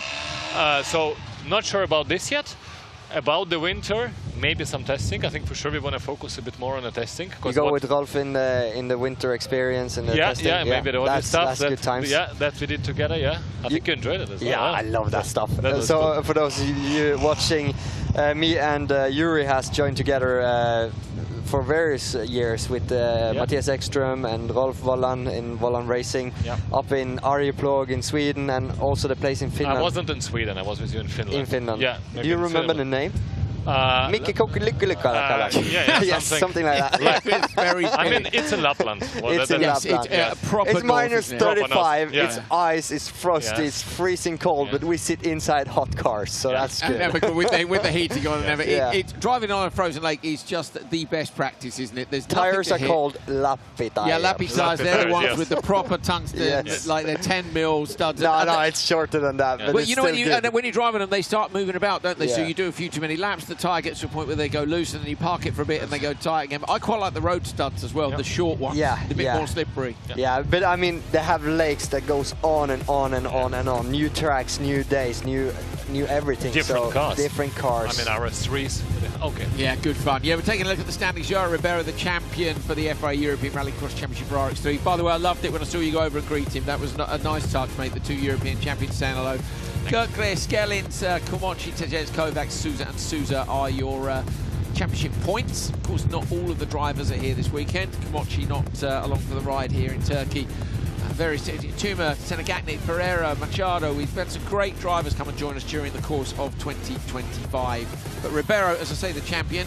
And he says he's going to go all in here, Andreas, but I also don't feel necessarily like he feels like he wants to risk the car. It's the end of the year. He's done the championship job. I do get it. As a team manager, as a team principal, probably the owner of the car, you don't want to risk too much leaving Turkey, because you just add on your job list for the winter time, and you know how much time you've spent renovating all that stuff. Also, for me, if I was going to buy an RX3 car, if I was looking, I'd be going, okay, that one's for sale. It's won the championship. I want it. But also, I'd be like, he stuck it in the wall in turn 1. I'm not feeling so keen. You know, you want to buy it now. Like lots of people will buy a car from Park Fermi. They go, I want it from Park Fermi now. I'll put it on my trailer and I take it home. That's a good way to buy a car. That is true. Just straight out. Yeah, then you know what you're getting. You know exactly what. But if he sticks it in the wall, then you've got to go, oh, we rebuilt it. So I get it. And the good thing with Johan Rivero is he's been in the championship for so long, so there's no surprises. He's been around. He knows a lot. His knowledge. So if you get something from him, I'm sure you can always call him to get the info. This is, of course, in the KMS garage, the team's champions for 2025 are KMS Kristoffersson Motorsport. There is Tommy Kristoffersson walking through, jacking the cars up. Is this a last-minute change? Maybe they're having the wheels off the front of Johan's car with the special livery. If you don't understand the livery, Google Polo Harlequin. And it was a special edition of the Polo where all of the panels were different colours on. It was really cool, and I loved the touch, which was in the video when they had the Polo Harlequin. They dressed up the World Rallycross car like that. He drove both the RX1 and the RX1E cars in that edit. And I love the fact that VW is spending time and money into Rallycross again, like using Johan, 7 and now 8-time world champion. KMS, that is world champion team for several years, in their ads. Selling cars is their business. They create some great cars. Like the one they did recently, I think was nice, right? Where he drove different gens of Polo, right? Yeah. The Rallycross one, I mean, that was a cool one, eh? Yeah, absolutely. Yeah. Class driver, class brand, you know. It's good. And annoyingly good. yeah, he's very good. He's very good, isn't he? Yuri, European Championship, I know you've spoken about whether or not you can come back. Obviously, you are the champion. I think the fans would love it if you came back as the defending champion. It'll be the top category next year, so you'd come in as the big dog. Yeah, I mean, I think if Johan is there, you know, I mean, as we mentioned, he's super good. You'd like that, though, wouldn't you like it? I would like it, because I think he always sets the benchmark. There is always someone who puts that benchmark down there, and then you see where you are compared to that benchmark. And normally, I mean, to beat Johan, it's super tricky over the long run anyway, but if you consider, you know, with the changes you are doing, you are maybe getting a bit closer, you know, we improved a little bit here, now we are a bit closer to him, that's definitely, you know, brings you joy and satisfaction. But also it drives you, doesn't it, want to go better, you always want to beat your opponent, so you want him there, or what about if Andreas Bakkerud was there? That'd be fun, wouldn't it? I think also. I mean, he would be mega. I mean, question which car does he get? I'm sure probably he wouldn't get Volkswagen. But that'd be nice. That'd be nice. Yeah, he would like a Volkswagen. Well, the Volkswagen, of course, are the champions, the two Polos of Ossi Väbi and Johan Kristoffersson, with Kristoffersson Motorsport ahead of construction equipment dealer team Clara Anderson and Nicholas Gollum, and Hansen World RX team, who of course sadly missed the final round, Timmy Hansen and Kevin Hansen. Timmy Hansen, by the way, 120 out of 121 World Rallycross events. I really wanted him to come in to complete the set, just to go, I'm the bad boy, but I get it. You know, motorsport's expensive. Wonder what they're doing today. Are they watching I hope they're the show? watching. Timmy, if you're watching, send us a message. Yeah, or a comment on the YouTube live stream. Yeah, that'd be good too. Yeah, Kevin as well. I think they're watching, because they sent me congratulations messages last night. So, or maybe they're following the Instagram. Yeah, it could be. Not sure. But I think they follow. I'm sure they follow. Knowing their family, they kept the tally going. So, So Ribeiro is out of the final. We've just heard from race control. He's had brake failure just before the start of the race. No. And Ribeiro is not going to be in the race. That's a shame, because we saw him a few minutes ago and he said he was going to be out there. But that would not have been what you wanted in turn 1. So fair play to him. Get those fixed, get the car sold. We want Ribeiro to be in Euro RX next year as well. Big tyre warm in the background for Andre Souza as well. How big is the step from a RX3 to a supercar? In terms of what, the speed, you mean, with Yuri? I think it's huge. I think the main problem what we discussed. So the RX1, first of all, it's a difficult category to be in. Hold on, Yuri. We'll talk about it during the race. Here we go. Let's get this one underway. Let's get, let's say. Okay, then time for the Euro RX3 final. Here is your grid. João Ribeiro missing after brake failure, literally on the way to the grid. Rytis Gerklis on the pole, Samuel Kovacs and Rogério Sousa, and then it's Nicolas Gelens and Andre Sousa. So this should, in theory, be a huge advantage on the pole to Gerklis. Gerklis, the winner, remember, in horrendous conditions. He did not put a foot wrong at Höljes with a brilliant drive in the most horrific conditions I think I've seen at a rallycross event, and he want to take his second win of the season here if he can. In the commentary box with us, Yuri Bolevsky as well, who's previously won this title. Andreas Bakkerud also. So what do we got between you? 3 titles, Lance, in RX3, is it? I have 2 in RX3, yeah. Yeah, I have got 1. There we go, 3 between them. There we go. 3 between them. So away from the line then, Gerklis gets the best start behind him. Kovacs, Sousa slices across to try and shut the door. Gelens gets pushed to the back. Rogério Sousa and Andre Sousa. Andre Sousa gets sideways and drops to P5. And Rytis Gerklis leads. And let's get back to asking you, Yuri, what you were saying about the difference, the step up from RX3 to RX1. Yeah, as I said, I think RX1, one of the things that it's a top category of the sport, right? So you've got all the best drivers, sort of as we making see, them... Rogério, yeah, he's out. Having issues. I saw after punching into turn 1, he got some issues with the rear, it looked like. So the both are out. Both Sousa, the Audi and the Ford, right? Yeah. I don't. Was Andre Sousa out as Big well? understeer from Kovacs there. Oh no! Gelens up the inside of Kovacs, 360, Kevin Hansen style. Almost hung on to that one. Wow. He's still on the inside line. Oh no, Kovacs' car's damaged. So Gelens gets through with the 360 spin, but the contact between them has cost Kovacs dear, and they are dropping like flies here in RX3. Oh, what a shame. Bummer. A big lead for Gerklis though. Yeah. Please, can we have a race this afternoon where not everybody retires? Yes. Like, I really, really want to see a proper scrap. So, yeah, you're right. We've lost Rogério Sousa. Ribeiro went on the way in. Rogério Sousa. We've lost Kovacs now as well. So we know what the podium is. Anyway, back to it, lads. Yes, I was saying RX1, difficult spot to beat. All the top drivers make their way through the support categories, and they all end up for a long time in RX1, right? Yeah. For sure, the factory-supported team is a second factor, such as Volkswagen, and you know. And I would say the third factor, what we said, in RX1, it is quite tricky to find the right style to drive. There are so many styles you can drive. You can drive a bit sideways, a bit cleaner, a bit from the outside, a bit from the inside. In RX3, there is, to be honest, only one style you can drive it, right? You kind of drive it clean, you know, trying to manage the understeer. You know, there is no sliding involved. In a supercar, I think you have to have the whole mix of styles and apply them very efficiently to different conditions to be quick. That's brilliantly described, thank you, Yuri. Yeah. That's brilliantly described. Andreas, Gelens taps the barrier as well. Gelens is having a wild old ride in the final. Maybe something on the rear toe, after the contact with Kovacs. Yeah, correct. Maybe making it hard in the left-handers. It looks like crabbing a bit. Yeah, it is. So, let's have a look then. Andre Sousa has jokered and he's now within range of Nicolas Gelens.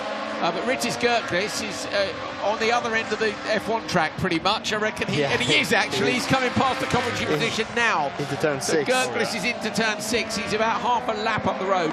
Andreas, brilliantly described by you. You've had the same experience of coming up. You need more in your box of tricks when you get in an all-wheel drive car. You get away with more, but when you deploy the different styles is what's tricky. Yeah, no, that's true. And it's like I've always said, Rallycross, especially RX1 and World Championship of Rallycross, it's MMA of motorsport. It's a mix of everything. Drag race into turn 1. You got the dirt, you got the tarmac, you got jumps, you got different surfaces. Turkey is one thing and one style, and Höljes is completely different. So style. And then Portugal third, Riga fourth, every track. And then a few years ago we raced on a different compound, and this tire. This tire doesn't allow so much lateral sideways driving as now. But the rain tire is even better than. But I think not this year. I think last year we used the rain tires a lot for the traction of the line, especially. Absolutely. Oh, that car is horrible to drive. The Gelens Audi.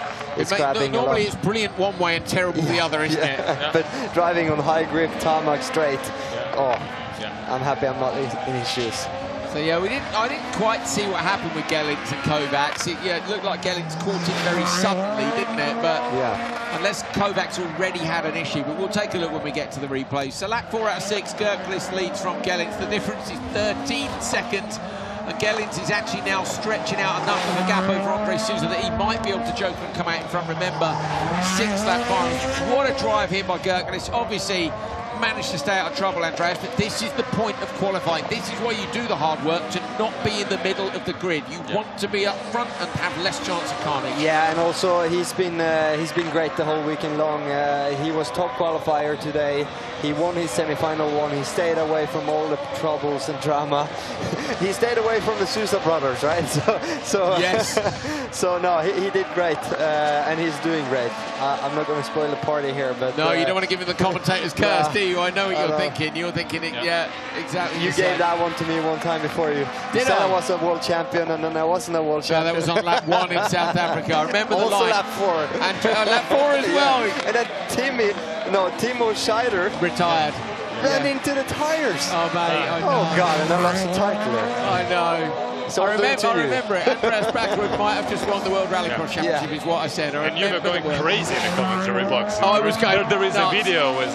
Honestly, it was an incredibly intense moment, and it was an honour, mate, to commentate. I know it didn't go your way, but it's been an honour to commentate so much of this series. Every time it pops up, I still turn it off. I remember you called me. You did a great job. You did a great job. About a year later, you're like, okay, I've seen it. No, I think it was like 3-4 years. It was 3 or 4 years later. Yes, you know. Anyway, here we go. Let's get back to this year. Britis Görkelis out front, has Jochen has come out, still miles in front. He is 7.6 on the road from Gellins, who hasn't Jochen yet. Gellins will have to go this time. Oh, he has a He's gapped Sousa this lap, Yeah, big time. So, Sousa is a long way back. Only 3 cars finishing, but good for the Turkish fans that at least they're out there screaming those revs. And there is definitely an issue with the rear toe. Yeah, but still, with the rear toe, he still sets the quickest lap time in the final. So really, yeah, 104.1, where Görkelis is doing 104.3. So well, but sometimes the toe is in the right direction, you know. Remember Ekström, yeah, exactly. Here he comes then, Britis Görkelis through the hairpin, down on the dirt.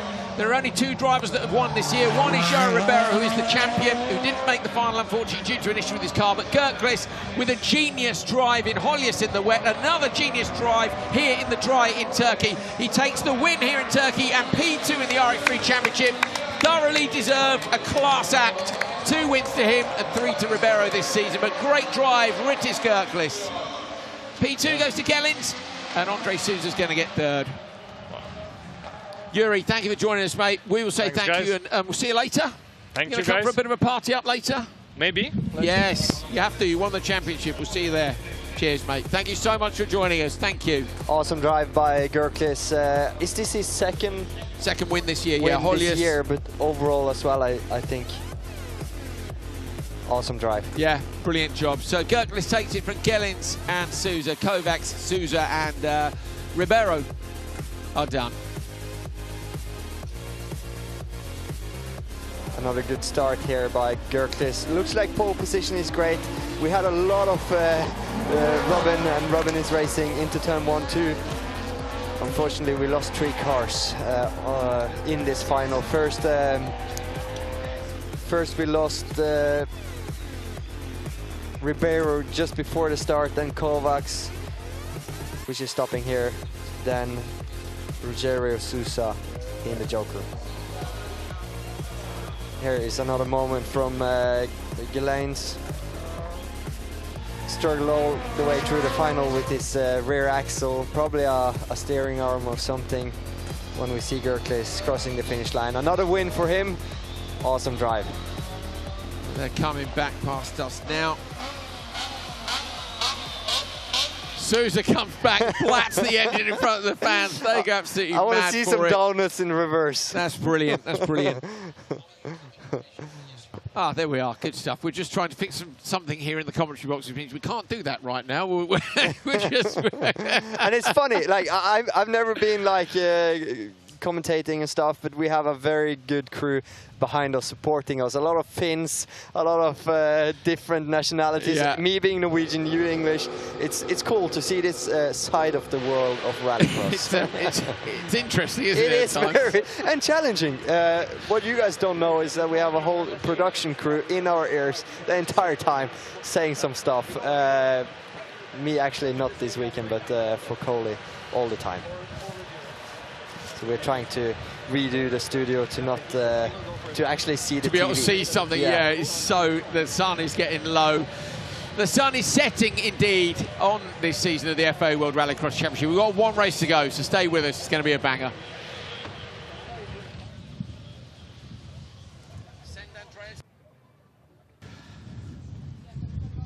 Fans are in the stands and ready to go.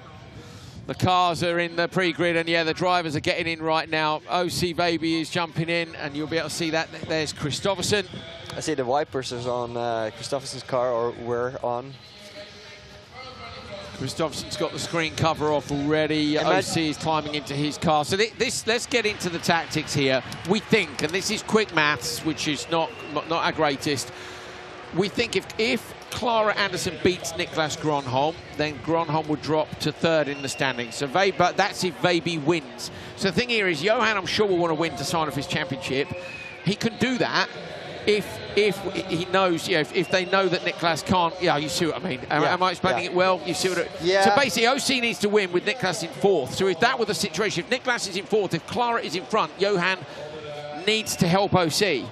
Now, I think you also Niklas need to explain to the fans it that won't make any difference. The wild cards can't take away points for the championship. Yes, correct, Andreas. So if Niklas finishes sixth in the final, that's fourth because the other. So Tupainen can't score points, and neither can Volland. Yeah. So if Tupainen wins ahead of Ole Christian.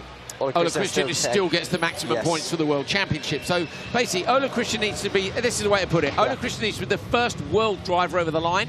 And for him to take P2 in the standings, he needs Gronholm to be behind Clara Anderson. So, I think there will be team orders for Clara to try not to have that happen. But then what depends then is if Niklas is in P3, then OC can be beaten by Johan because it won't make any difference. So Johan's decision on whether or not he makes a move on his teammate might be based on where Gronholm is in the standings behind him. You're too smart for me, Andrew. You lost me. You're too... At the end of the day, Niklas needs to drive as fast as he can. They all do. That's the simplest way. Yes, that is the simplest way. Later.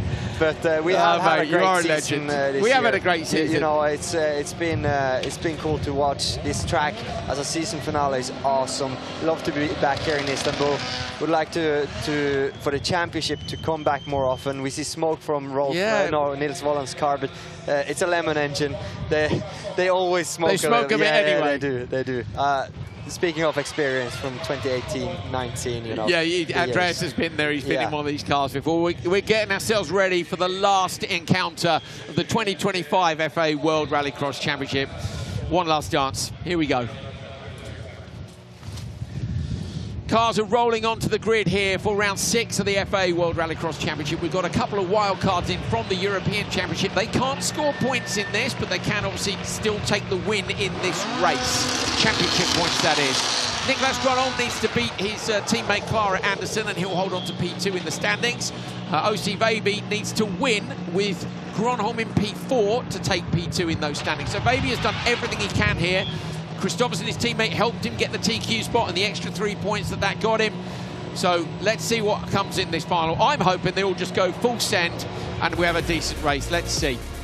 On the front row, on the pole, Ole Christian Baby with his teammate Johan Kristoffersson alongside. It's a KMS lockout for the championship team winners and, of course, the 8-time world champion on the outside. Tupainen and Niklas Gronholm. What a job by Tupainen to be on row 2 here. 16 years old, the youngest ever driver in this championship. And then Nils Volland and Clara Anderson on row 3. All of the world championship regulars make it through. I wonder if they play a team tactic here. It's hard from P2 to get into turn 1, so I wonder if Ole Christian will let Johan into turn 1 and then swap on the later track. on. Yeah. Let's see. Ready to race. Anti-lag on for Tupainen and Volland on the right and the back of the grid. Away from the line, it's a brilliant start by Kristoffersson. Tupainen as well, and Tupainen on the back bumper. Gronholm moves across, Anderson gives up the place. Clara Anderson led him into P4 there, definitely. Onto the front straight, sideways. Baby out over the curbs. He gets into the side of Kristoffersson. Tupainen's on the back of them. The two Volvos have gone straight into the Joker lap together. So Gronholm and Anderson, team tactics into the Joker together. Baby leads from Kristoffersson. Kristoffersson, and P3 is Tappanen. Smoke from the back of Amy's car. I think this was a great tactic by CE dealer team. They couldn't have done anything differently there. They were on the back foot and going into the Joker the first lap alone, get it out of the way, catch up to Ole Christian. Niklas has had great pace, especially yesterday. Hopefully we can see a big fight now. Fingers crossed. Veiby with the world champion right behind him. They are running closer than they were last time. There's definitely more pressure from Kristoffersson on his teammate this time round. Behind Tappanen is going with him. He is 16 years old in the internal combustion Hyundai. Andreas, you've driven for that team. What an opportunity for this kid. Yeah, absolutely. I mean, being 16 years of age and then being allowed to drive supercars, the coolest cars on the planet Earth, that's insane. Yeah, it's brilliant, isn't it? Tappanen a little way back now, not much. It's 1.7 seconds. Volland is going brilliantly here. Shout out for him today. This is the best I've seen Nils Volland drive. He's raised his game as he goes into the World Championship. Fantastic. He worked quick in Portugal. He had a big accident there, crashing the car. He lost a bit of confidence, as you say. Haven't seen him as quick since Portugal, as quick as now. So big up to him. So at the minute, Niklas Gronholm is 4.8 and Clara Anderson 5.7 back. We think it's 3.4 is roughly the delta. So the KMS pair are running in a train here and just trying to get away from the cars behind them. I must say the cars look so good on track. They look planted.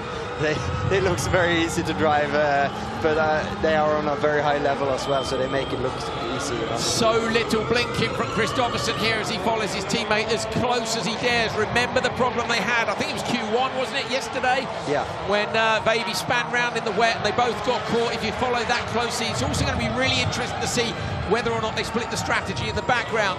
Tappanen stays out, Volland stays out, and I think they are now both within reach of Niklas Gronholm. So will Gronholm catch them or not? The previous lap, Veiby was 8/10 quicker than Niklas Gronholm, so they definitely have the upper hands on the CE dealer team. And I hope that Volland and Tappanen will joker soon, unless they will be catched by Gronholm.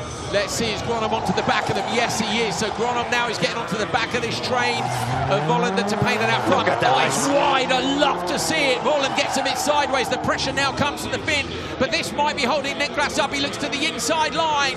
Volland was sideways, but not sideways enough. And we'll give you the gaps when they come back over the line, over the jump.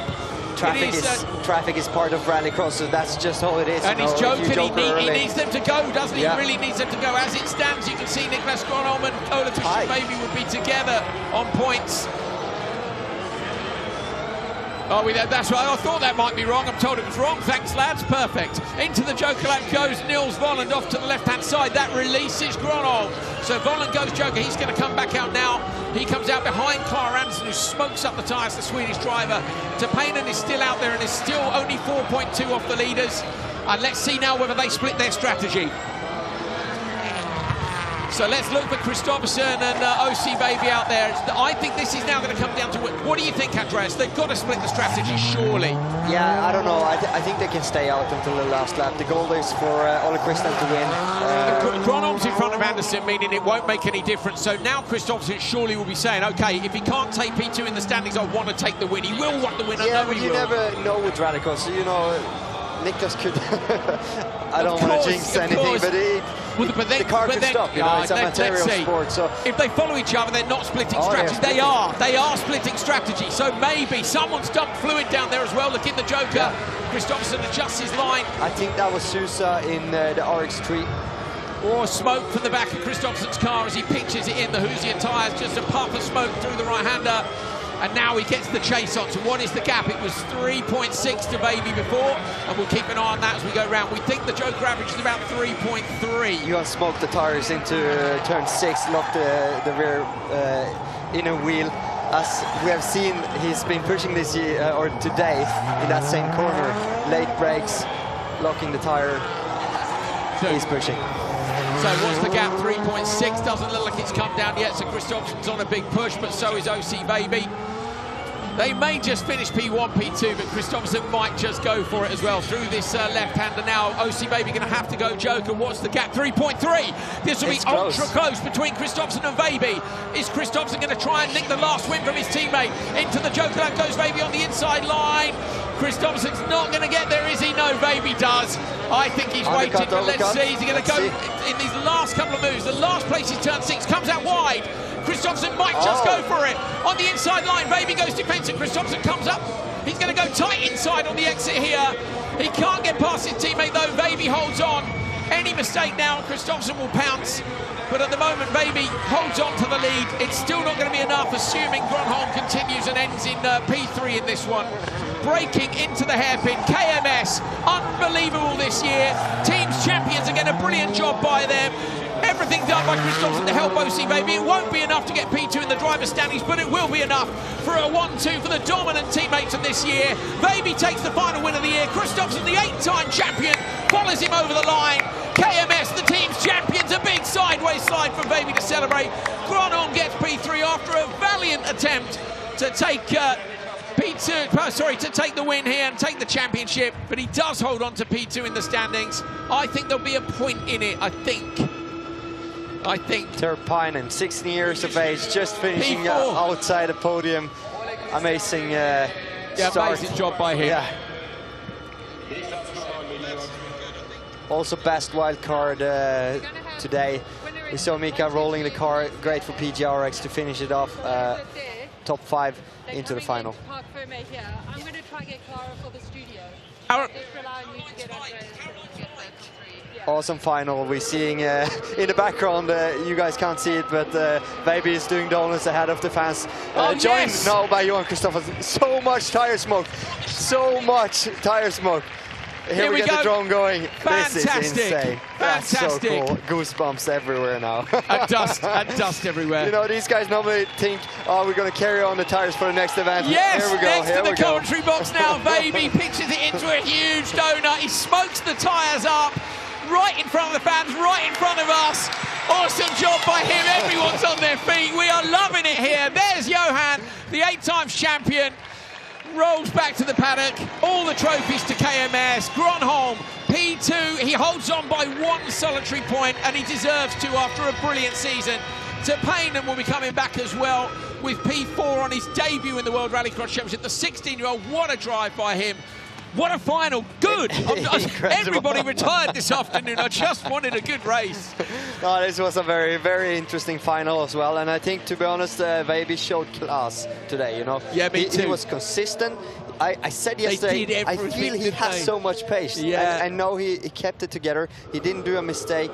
He kept it together and yeah, putting on lap by lap. And I saw lap 5 when Johan Joker, he lost a little bit in sector 2 and could only catch 2/10 in sector 3. So I knew it was going to be tight, but yeah, tight was an understatement.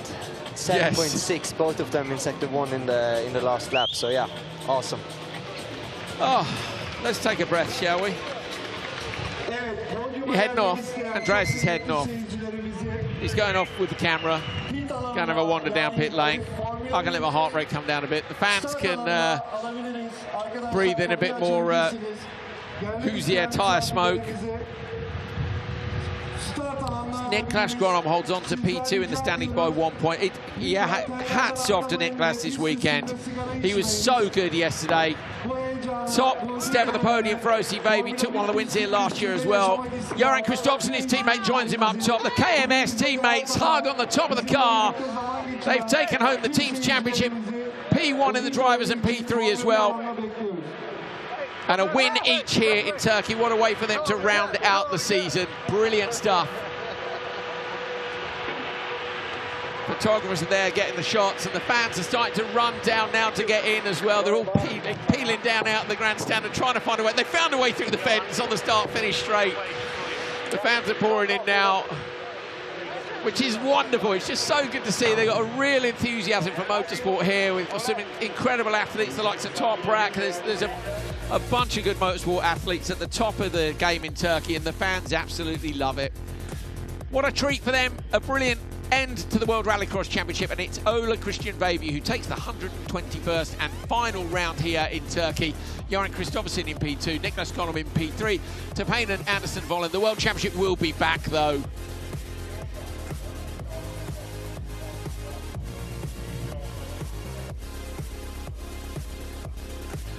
Okay, we are going to pop down and see Andreas Bakkerud's managed to drag the camera off somewhere. I don't know where he's gone though. He's down among the crowd. Okay, We'll go to see Andreas in a minute, that's fine. Let's take a look back at the final first of all.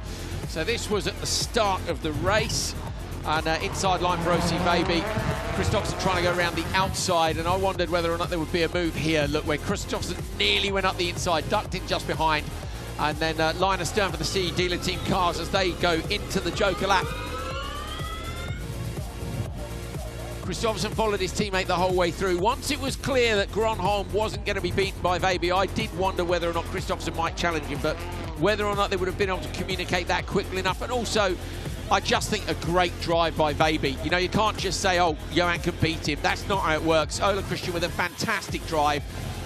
Super tidy. As Andreas said, he's done absolutely everything today. If he'd nicked P2, you'd have gone, you know what, fair enough, he really worked for it. But the work that Gronholm put in earlier on in the season was brilliant and enabled him to hold on to that position just by one. Sideways from Baby over the line, celebrating a 1-2 for KMS. Fantastic job by them. And Andreas Bakkerud is with OC Baby now. From Kongsvinger, Norway, winning the last race of the FIA World Rallycross Championship. How stoked are you right now? I don't know what to say. Amazing feeling. It was a tricky day yesterday, even though we had a lot of pace. But you know, the final didn't work out. We had some issues, but today, I mean, the car worked just brilliantly. The job the guys did yesterday for today was a huge job to go through everything. But feels amazing. Got some help from Johan, you know, early today with some team tactics, but now feels really good to beat him on pace now in the final. Yeah, I was going to say, you didn't make a single mistake. You didn't put a foot wrong there, especially in the semi-final and in the final Q4 as well. What did you change to be able to achieve that? I think it was difficult for me to change the driving style from, you know, like yesterday, a little bit earlier yesterday, and then also this morning on the warm-up, where it's all about sliding, you know. So we were sliding a lot more, but now it's all about driving neat and tight and stay in the line. So I think that helped a lot, and yeah, just make a copy of Johan from what he done yesterday, and then I managed to fix it today. So I'm really feeling it right now, and huge thanks to the team for this year and all the other years that we have been together. And yeah, let's see what the future brings. Thank you, Ole. Ole Christian Baby, fantastic drive to take the win here today.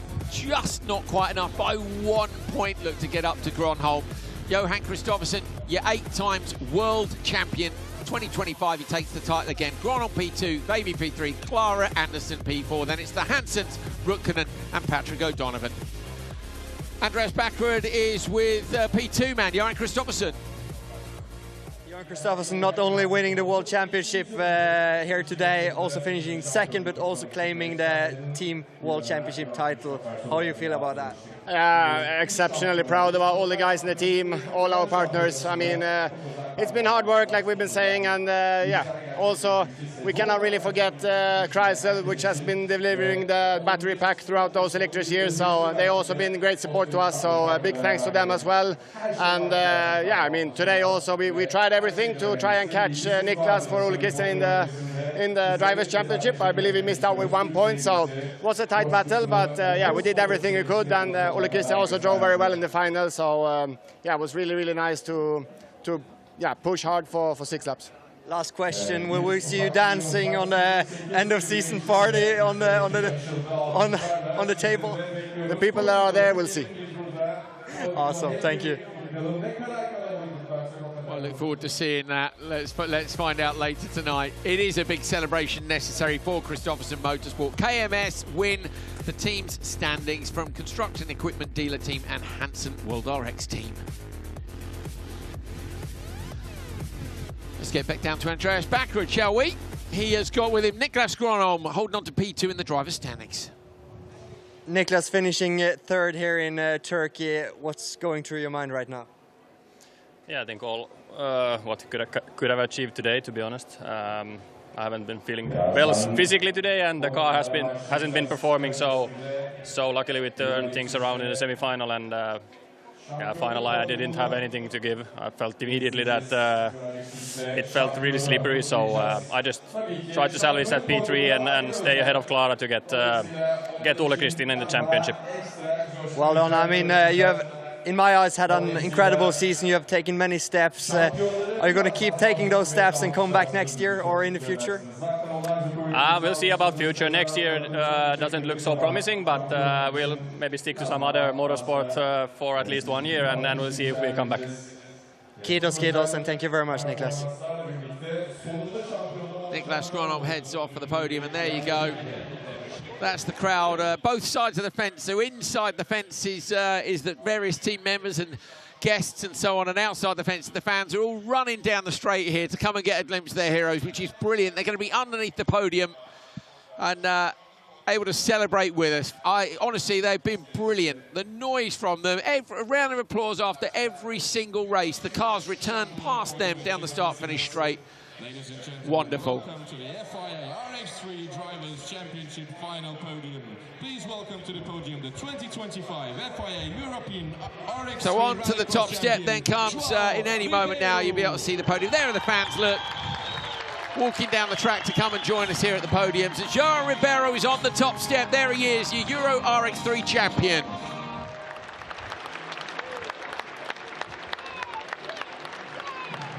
And now the national anthem of the champion.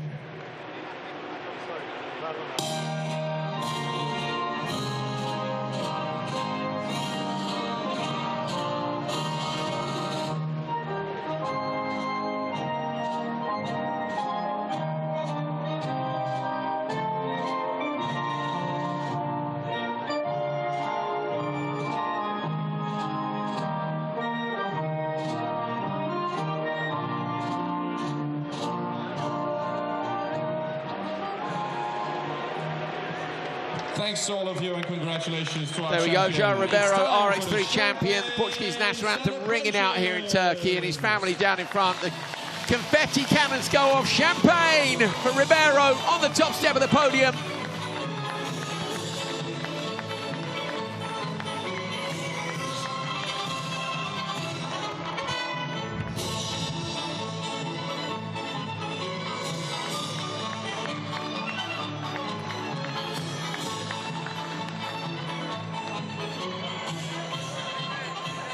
Andreas Bakkerud has snuck back into the commentary box with me. Yeah, I am. Here we go then, we're going to get the next podium up. There are hundreds and hundreds of fans on the start-finish straight now. So good to see them all running down, and kids and everything. Look, they're having a great time. It's awesome. It kind of feels like the FIA Formula 1 Championship almost, like Monza, you know? Just missing a few red fans. Here we go then, up onto the top step of the podium. Johan Kristoffersson, 8 times the champion. The crowd go mad for him. Applause. Beautiful bouquet of flowers. It'll be a stunning trophy as well. Of course, he'll pick up a bigger one when it comes to the FIA Awards. He bows to the appreciative crowd. They really have been brilliant here. And the national anthem now from Sweden.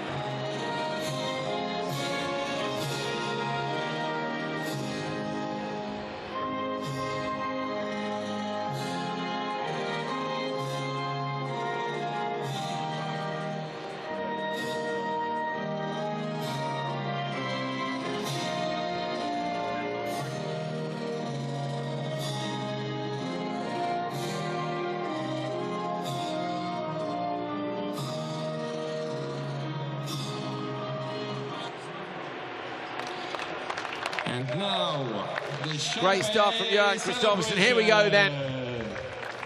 Champagne for Kristoffersson. Confetti goes off. The champagne music plays as well. Awesome stuff. Champagne shower. Both awesome hands up year. in the air. He's been on form. Thanking the fans.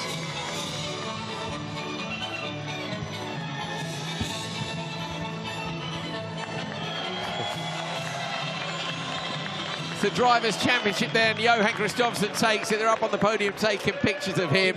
He disappears off behind the backdrop. I've got, here we go, Johan Kristoffersson, the champion from Niklas Gronholm. Niklas holds on by 1 point. Ola Christian Baby in P3. And Niklas holds on by 1 point thanks to the support of his wonderful teammate Clara Anderson, who's joined us. And he's hiding with me because we're using the camera for the podium shot. Clara, how are we doing? Yeah, I'm all right. It was a sweaty 2 last races, but I enjoyed it. You're awesome, you know that. We love you, the fans love you as well. So brilliant job by you. P4 in the drivers' standings. And yeah, we're going to see the race podium now. What about these fans here in Turkey? Yeah, it's amazing. It was the same last year. They have so much love for Rallycross, so it's amazing to see. Yeah, absolutely brilliant. Andreas, word for Clara and a brilliant performance this weekend as teammate to Niklas. Yeah, I know she struggled a bit, you know, this weekend haven't been the best of forms for her, but she had one task and she executed perfectly, so she was there.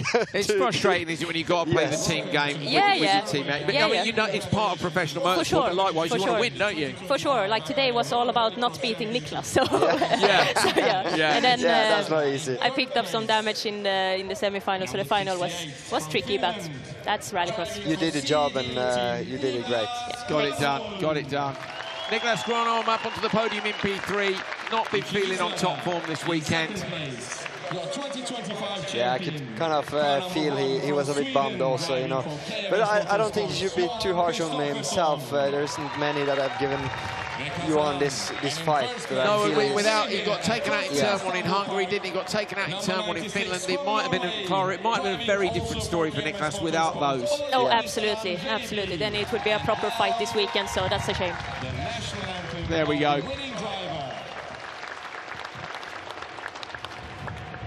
Norwegian national anthem.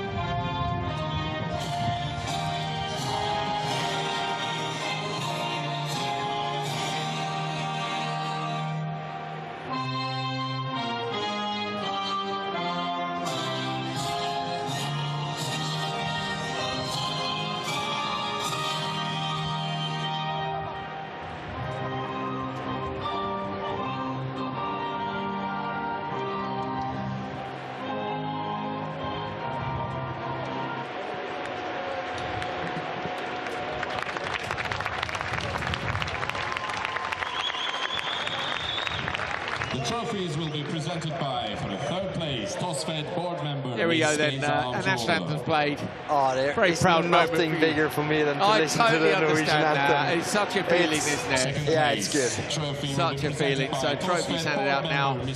I can't tell you how many fans there are down the side of the track here. There are 11,000. Yeah, well, but I think it's more because it was 11,000 sold before the day, and then, you know, on an event like this, it's more coming. Clara, do you fancy an adult beverage tonight, or are you just going to be a professional athlete? No, I think it's done with professional athleting for this year. Okay, so that's a great answer.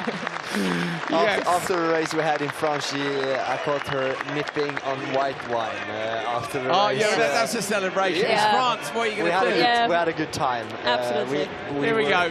Last time this year. Come on then. They're waiting for OC to get up on the top step. Time for the champagne!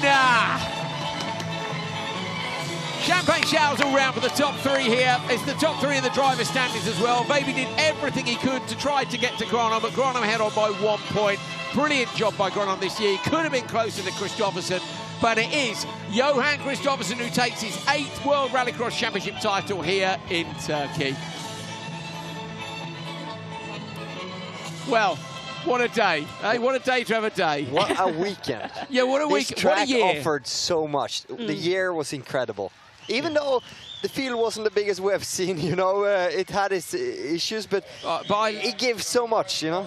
I loved having the Euro drivers here for the World drivers. I love the big crowd here. It's been a fantastic time. Clara, it's such a pleasure to have you with us. Thank you so much for coming up and joining us in the commentary box as often as you have, and lovely to see your big smile, mate. You're a star. Oh, thanks so much, mate. I appreciate that. Amazing. You're the Perry as well, teammates at Lohéac.